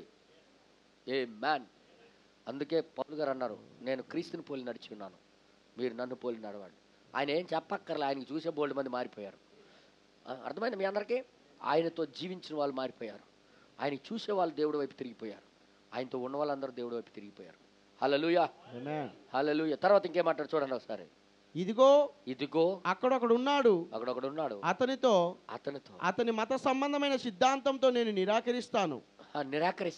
అయితే నీకొక విషయం చెప్పుదును, నేను ఒక విషయం, అతడు అసలైన క్రైస్తవుడు అని మనుషులు వీధులలో గుండా వెళ్ళిపోతూ చెప్పినట్లుగా మనము ఉండవలెను. ఎలాగుండాలట ప్రకటన పలక? క్రైస్తవుడు అతనే అని. ఎదుగురా వారందరూ నిజంగా అలా ఉండేవాడు ఎలా మారిపోయాడు. చిన్నప్పుడు ఈయనకి చూసి ఏమనేవాడు తెలుసా మా ఓషేబదరికి? ఒరే నాయన, ఎవరితో తిరిగినా ఆడితో తిరగొద్దురా అంటే అంత భయంకరంగా కనబడేవాడు. ఇప్పుడేమవుతుందో తెలుసా? వాక్యాన్ని నమ్ముకున్న తర్వాత ఇప్పుడేమవుతుందో తెలుసా? నిజంగా రివర్స్ అయిపోయింది స్టోరీ. ఇప్పుడేమంటారు వీధిలో ఉన్నాళ్ళు, నిజంగా బతుకుతా అల్లాగా బతకాలి కానీ ఎందుకు రీ బతుకు అనే స్థితికి వచ్చింది. అంటే ఒకప్పుడు ఏం ప్రకటన చేశాడు, ఇప్పుడు ఏం ప్రకటన చేస్తున్నాడు అనేది లెక్క. అర్థమవుతుంది మీ అందరికీ? ఇప్పుడు రివర్స్ అయిపోయింది. ప్రతి ఒక్క ఆడవాళ్ళు కూడా సిగ్గుపడిపోతున్నారు ఇప్పుడు. మొత్తం ఆయనలాగా ఉంటే నాకు ఆయన బాగుండు అన్నట్టుగా అయిపోయింది పరిస్థితి. అర్థమైంది మీ అందరికీ? ఇవన్నీ ఎందుకు నేను చెప్తున్నానంటే వాక్యము మనల్ని అలా చేస్తుంది, అది మన సామర్థ్యం కాదు. తర్వాత ఇక్కడ ఏమంటాడు? పాతకాలపు స్త్రీ వలె ఆమె కనిపించవచ్చును, ఆమె బోడిగా కనబడచ్చు, నీవు చూచుచున్న ఈ మిగతా స్త్రీ వలె ఆమె ఉండకపోవచ్చు. అయితే ఈ పట్టణములో బల్లెడుగుల గ్రామములో ఒక క్రైస్తవరాలు ఉన్నది. గ్రామములో ఒక క్రైస్తవురాలు ఉన్నది. ఎవరైనా ఒకరు ఉన్నారంటే అది ఆమెయే అన్నట్టు ఈ సిస్టరే అని స్త్రీలు వీధులలో గుండా వెళ్ళిపోతూ స్త్రీలకి అలా చెప్పుకోవాలి. చెప్పినట్లుగా స్పెషల్ కనబడాలి, ఒక ప్రత్యేకత కనబడాలి. వర్తమానం నమ్మిన ప్రతి ఒక్కరిలో ఆ స్పెషల్ రావాలి. అది నిజమైన దేవుడు కోరిక. నిజముగా పెట్టుబడి పెట్టింది దానికి. ఎంతమందికి అర్థమైందన్నా? పెట్టుబడి పెట్టింది దేవుడు ఎందుకు? దానికి. అలాగ ప్రజలు చెప్పుకోవాలి, అలాగ ఆయన వైపు తిరగాలి. ఎందుకంటే మనము యేసుక్రీస్తు వలన పూచి పడి ఉన్నాము. ఆమేన్.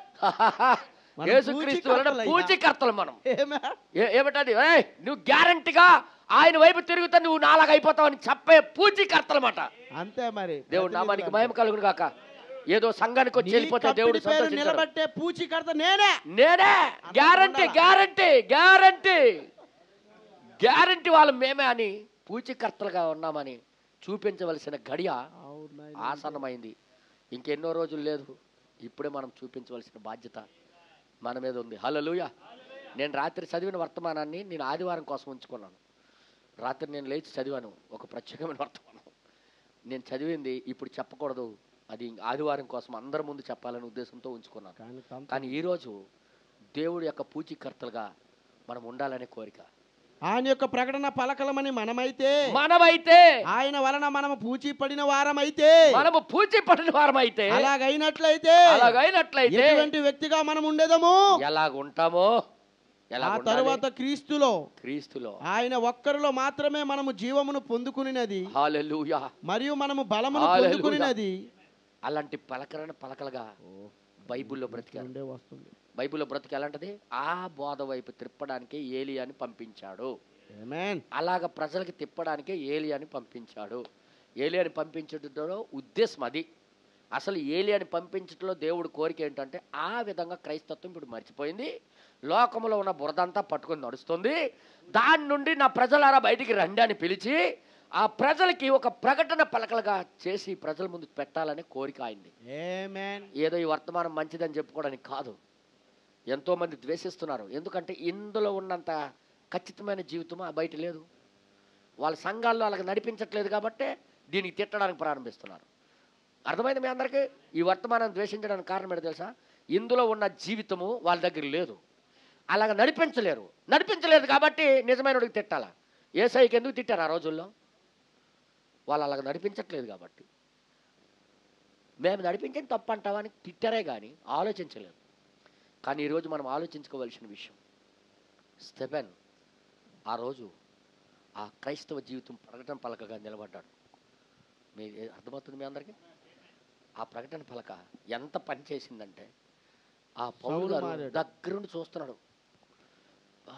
ఆ సౌలుగా ఉన్నప్పుడు పౌలుగా మారలేదు, ఇంకా దగ్గరుండి ఆ కొట్టే వాళ్ళ యొక్క బట్టలన్నిటి కాపల మనోడు. మరణానికి కొట్టండి పర్లేదు, నేను కాస్తానులే, రగ్గిప్పే, నీ షర్ట్ రిప్పి ఇక్కడ పడే, నేను చూస్తానులే, వీళ్ళు కొట్టండి అంటున్నాడట. ఆ కొట్టేటప్పుడు ఆయన పలికిన పలుకులు ఏమై ఉన్నాయంటే, ప్రభువా, యేసు ప్రభువా, యేసు ప్రభువా, నా ఆత్మను చేర్చుకొనమని, నా ఆత్మని దగ్గర చేర్చుకో. స్టెఫెను పలుకుచుండగా స్టెఫెను పలుకుతున్నా వారు అతనిని రాళ్లతో కొట్టిరి. రాళ్ళతో కొడుతున్నారు. అతడు మోకాలు ప్రభువా ప్రభువా వారి మీద ఈ పాపము మోపకమని గొప్ప శబ్దముతో పలికెను. కొట్టునోడికి, చంపుతున్నోడికి వారి మీద ఆ పాపం మాపకయ్య అంటుంటే ఎవరినో గెలిచేశాడన్న. ఉరి పరిసయ్యుల్లో మాలో లేనిది అది ఆకలి కనుక ఉంది. పరిసయుడు అట ప్రధానంగా చెప్తుండ్రు ఈ వర్తమానంలో. సౌలు పరిసయుడై ఉన్నాడు.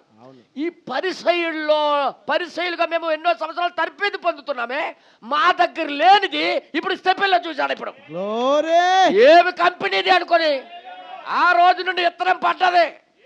దేవుడు నామానికి మహిమ కలుగును గాక. ఆ రోజు నుండి పౌలు గారు లోపల ఇత్తనం పడ్డది.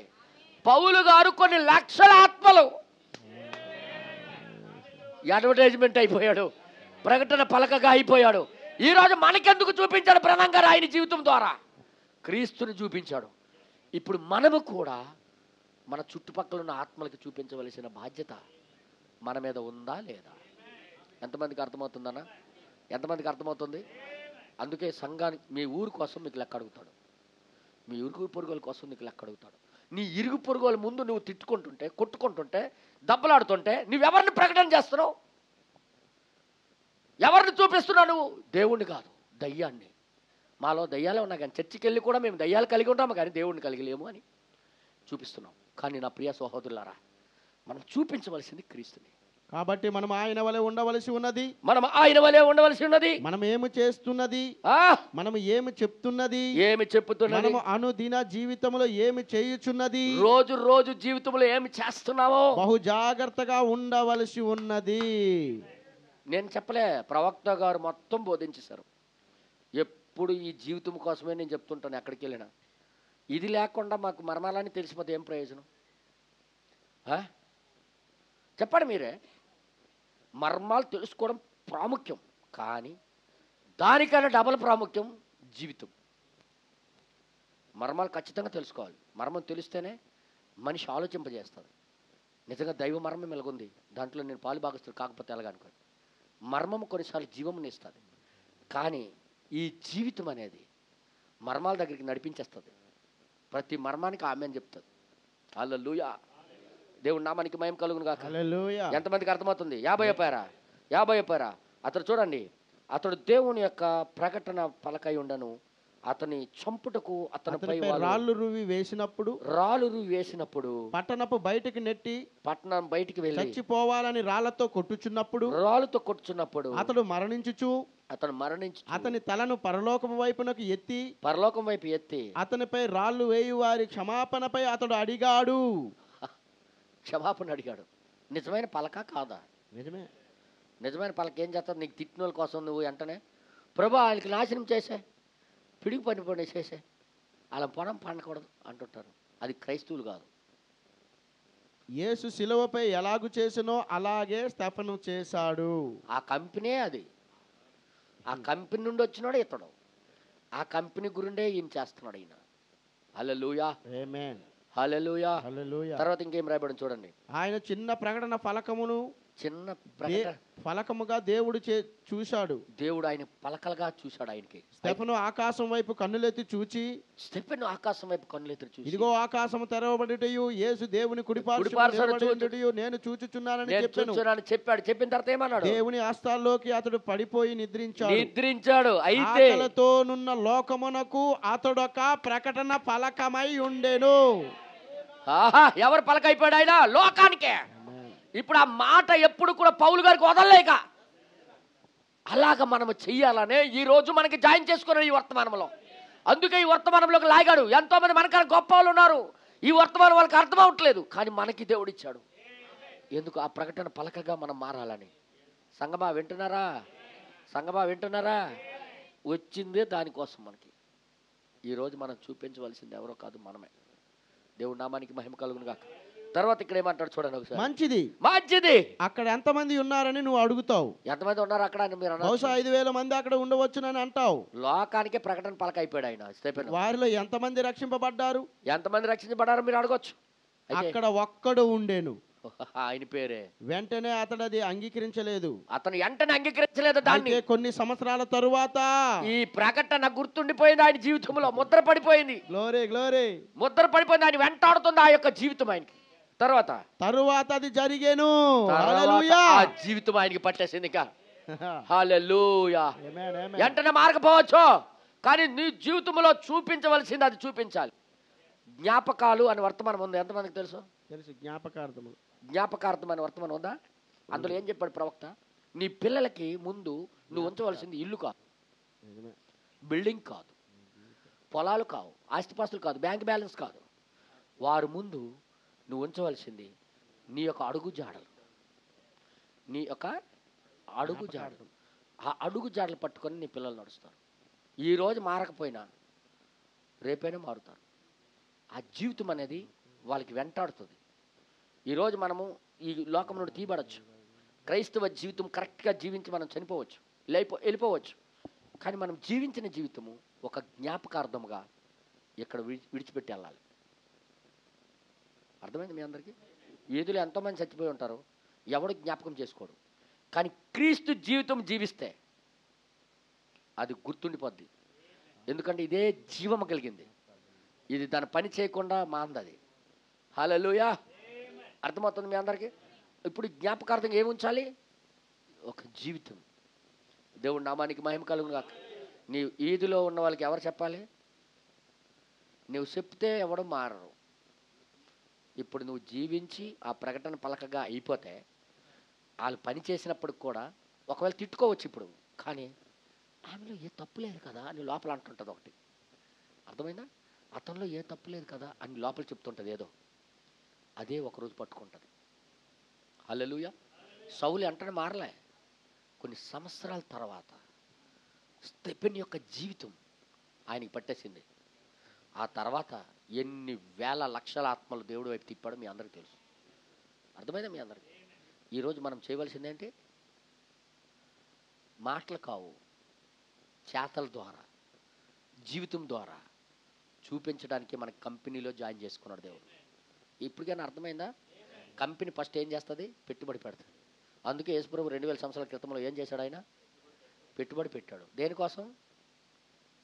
ఒక కంపెనీ స్థిరపరచడానికి. ఆ కంపెనీ జీవపు కంపెనీ.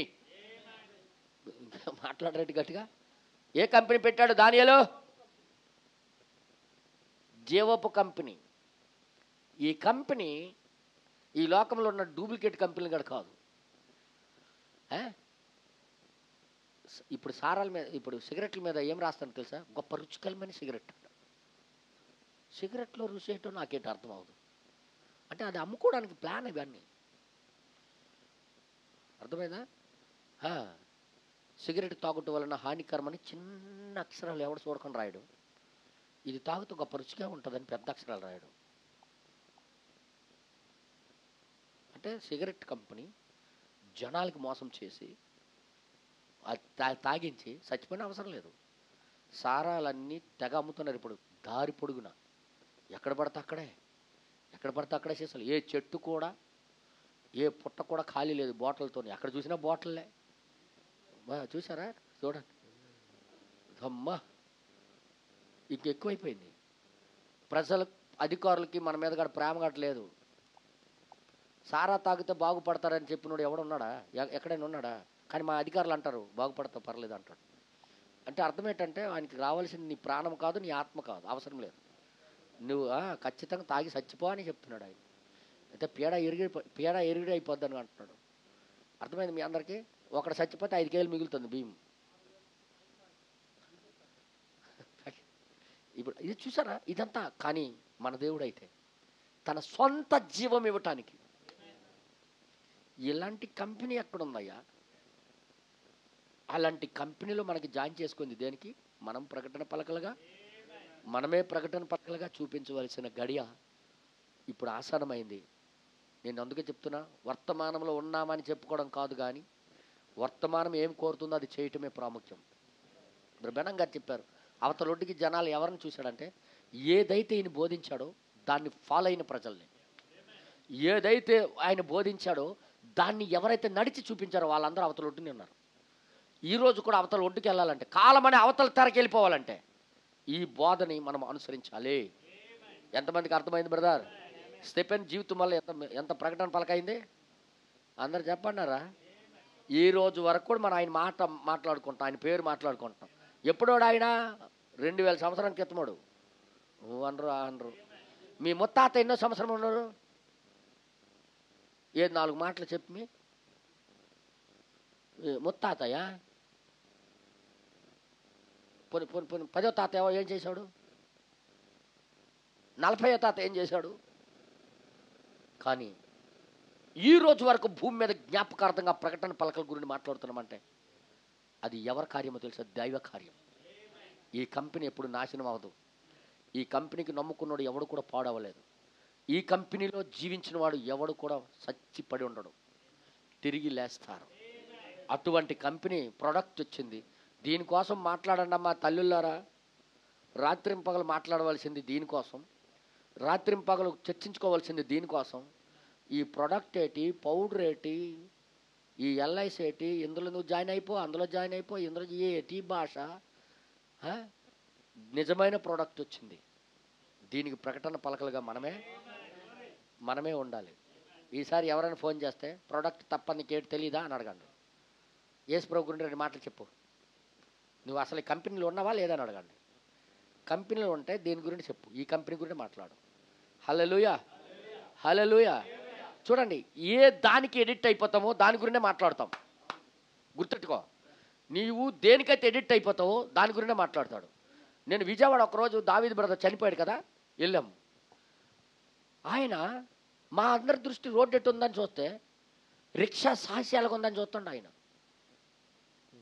ఆయన రిక్షాలకి ఎడిక్ట్ అయిపోయాడు. రిక్షా సాహసీల గురించే మాట్లాడుతున్నాడు. మన ఓషేతో వెళ్ళండి, ఏ రాష్ట్రం వెళ్ళండి, ఒక పందెల పరిగెట్టింది అనుకో, అదిగో జంకి వెళ్ళిపోతుంది అంటుంటాడు. అంటే అర్థం ఏంటి? నీ మైండ్లో ఏదైతే పరిగెడుతుందో అవే ఎదురవుతాయి. అలాగే వాక్యమే నీ మైండ్లో హృదయంలో ఉందనుకో, ఏం గుర్తొస్తుంటాయి చెప్పండి మీరు? వాక్యమే. అర్థమైంది మీ అందరికీ? అందుకే బెనంగారు ఏమన్నారంటే 2 నిమిషాలు అతనితో మాట్లాడనివ్వండి, ఆయన దేవుడు మనిషా కాదని చెప్తాను అన్నాడు. ఎలా చెప్పేస్తాడు గలా అనుకున్నాను. 2 నిమిషాలు మాట్లాడితే ఆడు హృదయంలో ఉన్నదే మాట్లాడుతుంటాడు, పడపడ వాగెత్తుంటాడు. కావున ఈ దినమున నేను చెప్పుచున్నాను. ఏం చెప్తున్నాడు? జ్ఞాపకార్థం కాలము ద్వారా. అదే 31వ పేర ఏమంటున్నాడు? సహోదరుడా, నీవు చేయు కార్యములు, నువ్వు చేస్తున్న కార్యాలు, నీవు మాట్లాడు మాటలు, నువ్వు మాట్లాడే మాటలు, నీవు నీ పొరుగువానితో ప్రవర్తించే విధానము, నీ పొరుగువాడితో ప్రవర్తించే విధానము, మరియు క్రీస్తు విషయమై నీవు చేయు పని, నువ్వు చేస్తున్న పని, అదే ఒక నిత్యమైన జ్ఞాపకార్థముగా నుండును. అసలేని జ్ఞాపకార్థం అది. నీవు నీ పిల్లలకు మంచి గృహమును మిగిల్చి ఉండవచ్చును, నువ్వు మంచి బిల్డింగ్ కట్టేసి వదిలేవచ్చు, కానీ నేనైతే వారికి దేనికన్నను అన్నిటికంటే దేవుని యొక్క వాక్యమనే మిగిల్చి ఉన్నాను. వాక్య జీవితం మిగిల్చి ఉంచాను అని అంటున్నాడు ఆయన. ఆ ఇండ్లు అంతరించిపోవును, ఇల్లు అంతరించిపోద్ది, అది సంపూర్ణంగా సరియే. బ్యాంక్ బ్యాలెన్స్ అంతరించిపోద్ది, అది మంచిదే అయ్యున్నది, అది మంచిదే కాదనట్లేదు. నేను దానికి వ్యతిరేకిని కాను, దానికి వ్యతిరేకిని కాదు. అయితే ఆ అల్పమైన కార్యములు చేసి, ఇది అల్పమైన పనికి మాల కార్యాలు కొద్ది రోజుల నుండి గతించిపోయావి ఇవి. మరియు గొప్ప కార్యములు చేయకుండా విడిచిపెట్టకుడి. అవును, మీరు చూడండి, ఎందుకనగా వాక్యము నిత్యము ఉండే జ్ఞాపకార్థము. హల్లెలూయా. ఇల్లు నశించిపోవును, ఇల్లు నశించిపోద్ది, మరియు దానితో పాటు ప్రజలు నశించిపోతారు. కానీ చివరి దినంలో దేవుని యొక్క వాక్యము వారిని పైకి లేపును. అలాంటి జీవం కోసం మనకి ఫ్యాక్టరీలో జాయిన్ అవ్వడానికి పిలిస్తే మనం ఏమనుకుంటామంటే నా కొడుకు కోసం ఇది కట్టేస్తున్నాను, నేను కోసం కట్టే తప్పట్లేదు, కానీ అసలేంది వదిలేసి వెళ్ళిపోవాలి వాళ్ళ ముందు. నేనేం మాట్లాడుతున్నాను? బ్రహ్మణం గారు ఒక ఉదాహరణ చెప్పాడు. ఒక అతను ఫుల్గా తాగేసి మంచు కొండలు వెళ్ళి వస్తున్నాడు. ఆయన అడుగులు సరిగ్గా పడట్లేదు. తాగినోడు అడుగులు ఎలా పడతా తెలుసు కదా, ఇటొకటి అటొకటి ఇటొకటి. వాళ్ళ అబ్బాయి చిన్నోడు వస్తున్నాడు వెనకాల వస్తుంటే ఆడేడు చేస్తున్నాడు. వాళ్ళ నాన్న అడుగుల్లో అడుగు వేసుకొని ఇలాగ వస్తున్నాడు. రే నాన్న తిన్నగా నడుచుకొని రారా అంటున్నాడు. అప్పుడు చూసి ఏడ్చాడట ఆయన. నేను వీడి ముందు ఏమి విడిచిపెట్టి వెళ్తున్నాను? నా అడుగు జాడలు. వీడు ఇప్పుడే ఎలాగ నడుస్తున్నాడంటే రాబోయే రోజుల్లో భయంకరంగా నడుస్తాడు అని ఏడ్చి పశ్చాత్తాపడి మారు మనసు పొందాడట. నా పిల్లడి కోసం నేను మారిపోతున్నాను ప్రభు అని తన జీవితమే సమర్పించుకున్నాడు. అప్పుడు అనుకున్నాడు, నిజంగా నన్ను గమనిస్తున్నాడు నా కొడుకు, నా అడుగు జాడలు గమనిస్తున్నాడు, నేనే కరెక్ట్గా బ్రతకపోతే నా పిల్లడు పాడైపోతాడని తన జీవితం సమర్పించుకున్నాడు. అర్థమైంది మీ అందరికీ? మనము మన చుట్టుపక్కల ఉన్న ప్రజల కోసం సమర్పించుకోవాల్సిన వారమై ఉన్నాం. నీకోసం నువ్వు బ్రతకడం కాదు, నిత్య జీవం అనేది ఎదుటి వారి కోసం బ్రతకడం. ఎంతమందికి అర్థమైంది? నిత్య జీవం అనేది ఎవరి కోసం బ్రతకది? ఈ నిత్య జీవం అనే ఈ ఫ్యాక్టరీలో, నిత్య జీవం అనే ఈ యొక్క మార్గంలో మనం సమర్పించుకోవలసిన వారమై ఉన్నాం. ఎంతమందికి అర్థమైంది? హల్లెలూయా. బ్రదర్, నీ మాటల కన్నా నీ చేతలే చూపించాలి. ఇప్పుడు మాట్లాడడం ఎవరికి నచ్చదు, కానీ చేతల ద్వారా చూపిస్తే ఎవడు మర్చిపోలేడు. అర్థమవుతుంది మీ అందరికీ? అందుకే లేచి నిలబడి మనము ఈ యొక్క బల్లేరుగూడలో ఈరోజు సమర్పించుకోవాల్సిందిగా నేను కోరుచున్నాను. ప్రతి ఒక్కరు కూడా సమర్పించుకోవాలని కోరుతున్నాను. వర్తమానమే అది కోరుతుంది, నీవెవరో అనుకోవద్దు. మామూలు వినేసి వదిలేయడానికి కాదు ఇది. మనము జీవించి చూపించడానికి ఈ ఫ్యాక్టరీలో మనకు దేవుడు జాయిన్ చేశాడు, ఈ కంపెనీలోకి పిలిచాడు. ఆ జీవపు కంపెనీ, ఈరోజు ఆ జీవపు కంపెనీ మనకు వచ్చి పిలుస్తుంది. ప్రతి ఒక్కరి చేతులెత్తి, ప్రభా ముందుగా ఈ లోకానికి మేము వెలుగై ఉన్నామని నువ్వు పిలుస్తున్నావయ్యా. ఈ లోకానికి మేము ఉప్పై ఉన్నామని పిలుస్తున్నావయ్యా. ఏదో తెలుసో తెలియక ప్రభా మా సొంత నిర్ణయాలు తీసుకోవడం బట్టి కొన్నిసార్లు మేము రాంగ్ స్టెప్ వేసామయ్యా.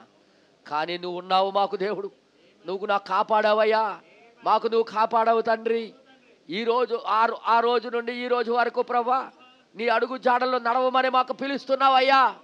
అందుకే మాకు ప్రకటన పలకలుగా ఉండాలనేది మాకు నువ్వు పిలిచి ఉన్నావు. ఇది కేవలం వచ్చి వినేసి వెళ్ళిపోయేది కాదు, చర్చికి వెళ్ళిపోయి ఇంటికి వచ్చేది కాదు. ఇది నీ జీవాన్ని ప్రకటన చేసేవారముగా, నీ జీవితం జీవించేవారముగా, నువ్వు చెప్పేటట్టుగా ఉండడానికే మాకు నువ్వు పిలిచి ఉన్నావు. యేసయ్య, అందుకే కలవరి సిలువలో నువ్వు రక్తం కార్చావయ్యా, అందుకే వెలిచ్చావయ్యా. ఓ ప్రభా నీకే స్తోత్రం నాయనా. హల్లెలూయా. ఈ వర్తమానం వచ్చింది ఏదో చేయటానికి కాదు, మాకు జీవపు కంపెనీలోకి జాయినింగ్ అవ్వడానికి, మేము ప్రకటన పలకలుగా ఉండాలనే నువ్వు కోరుచున్నావు దేవా. దేవానికి స్తోత్రము నాయన. హల్లెలూయా, హల్లెలూయా, హల్లెలూయా. దేవా నీకే మహిమ, నీకే ఘనత చెల్లిస్తున్నాం. ఈ జీవపు కంపెనీలో మేము జీవించి చూపించదుము గాక. హల్లెలూయా. ప్రతి ఒక్కరు ప్రార్థన చేయండి, నోరిపి ప్రతి ఒక్కరు ప్రార్థన చేయండి. సహోదరుడా, సహోదరి, ప్రతి ఒక్కరము కూడా ఆలోచించవలసిన విషయాలు ఇవి. నీకు లెక్క అడగబోతున్నాడు దేవుడు. నువ్వు లెక్క చెప్పాలి. నీ కుటుంబం కోసం నువ్వు లెక్క చెప్పాలి, నీ ఇరుగు పొరుగుల కోసం లెక్క చెప్పాలి, నీ చుట్టూ ఉన్న ప్రజల కోసం నువ్వు లెక్క చెప్పాలి, నువ్వు లెక్క అప్ప చెప్పాలి. సహోదరుడా, ఈరోజు నువ్వు అయిపోయింది అనుకోకు. వారి ముందు నువ్వు ఎలా ప్రవర్తిస్తున్నావో, ఏ జీవము జీవించి చూపిస్తున్నావో లెక్క చెప్పాలి. ఓ ప్రభానికి స్తోత్రము నాయన. గొప్ప దేవానికి స్తోత్రము నాయన. మహిమోన్నతుడానికి స్తోత్రము నాయన. ఏదో సంఘానికి వచ్చి వెళ్ళిపోవడం కాదు ఇది క్రైస్తత్వం అంటే. చర్చికి వచ్చి వెళ్ళిపోయేది కాదు క్రైస్తత్వం అంటే. విడిచిపెట్టేది కాదు క్రైస్తత్వం అంటే. జీవించి చూపించవలసిందే క్రైస్తత్వం అని దేవుడు కోరుకుంటున్నాడు. స్టెఫెను జీవితాన్ని చూసి పౌలు గారు మారిపోయినట్టుగా, అలాగే నిన్ను చూసిన వాళ్ళు కూడా, నీ ఇరుగు పొరుగు వాళ్ళు కూడా ఆకర్షణ కలిగి, ఆకలి కలిగి, దాహం కలిగిన వారుగా చేయాలనే దేవుడు నీకు పిలిచి ఉన్నాడని ఎరిగి దేవుడికి సమర్పించుకోవడం చాలా మంచిది. హల్లెలూయా, హల్లెలూయా, హల్లెలూయా. ఎంతమంది చేతులెత్తి ప్రభా, నిజంగా నిజంగా ఈ కంపెనీలో ఉన్నామనే పేరుగా కానీ కొన్నిసార్లు మా ప్రవర్తన, మా మాటల ద్వారా, మా స్వభావాల ద్వారా కొన్నిసార్లు తప్పుని ప్రచారం చేశామయ్యా. మమ్మల్ని క్షమించు ప్రభా. మేము దిద్దుకోవాలని ఇక్కడికి వచ్చామయ్యా, సరి చేసుకోవాలని వచ్చామయ్యా. మాతో నువ్వు మాట్లాడావు ప్రభా. మేము చూపించవలసింది, చేయవలసింది మాకు ఈ కాలంలో పంపించావయ్యా. ఏలియాని పంపించావు నాయన, పడిపోయిన బలిపీఠాన్ని మరలా నిలబెట్టడానికే. ఆ వదిలేసిన అపోస్తుల యొక్క జీవితాలు క్రైస్తత్వం ఎప్పుడో మర్చిపోయింది. క్రైస్తవులని చెప్పుకుంటున్నామే కానీ నిజంగా అపోస్తులు జీవించిన జీవితము జీవించలేకుండా మారిపోయింది. కానీ ఈరోజు మాకు నువ్వు పిలుస్తున్నావు, అందుకే చేతులెత్తి సమర్పించుకుంటున్నామయ్యా. మీరే నడిపించండి. ఈ వర్తమానము కేవలం క్రీస్తు యొక్క జీవాన్ని ప్రచారం చేయటానికి, ఈ వర్తమానం క్రీస్తులాగా మాకు బ్రతకడానికి, పరిశుద్ధాత్మ యొక్క జీవితము జీవించడానికి ఇది వచ్చిందని మేము ఎరిగున్నాము ప్రభా. సహాయము చేయము. ప్రవక్త ఖచ్చితంగా మాట్లాడేస్తున్నాడు. ఇందులో ఇంకే దాగుడు మూతలు లేవు, ఇందులో ఇంకే షార్ట్ మాటలు లేవు, ఇంకా షార్ట్ కట్లు లేనే లేవు దేవుని రాజ్యానికి. ఇది మీరు చేయవలసిందని నువ్వు చూపిస్తున్నావు. ఇది నిజమైన ప్రోడక్ట్ అయి ఉన్నదని మేము చూసామయ్యా. బైబిల్ ద్వారా రుజువులు చూసామయ్యా. ఎంతోమందిని మేము చూసామయ్యా. ఈ కాలంలో విలియం మేరీ బ్రనమ్ గారికి మేము చూసామయ్యా. ఆయన జీవితంలో కూడా నువ్వు పనిచేయడం మేము చూసాం. తండ్రి మీకు స్తోత్రాలు ప్రభా. ఈ వర్తమానం అనేది మామూలు ఖాళీ మాటలు కావని, ఇది ఒక జీవం కలిగిన శక్తి అని మేము నమ్ముచున్నామయ్యా.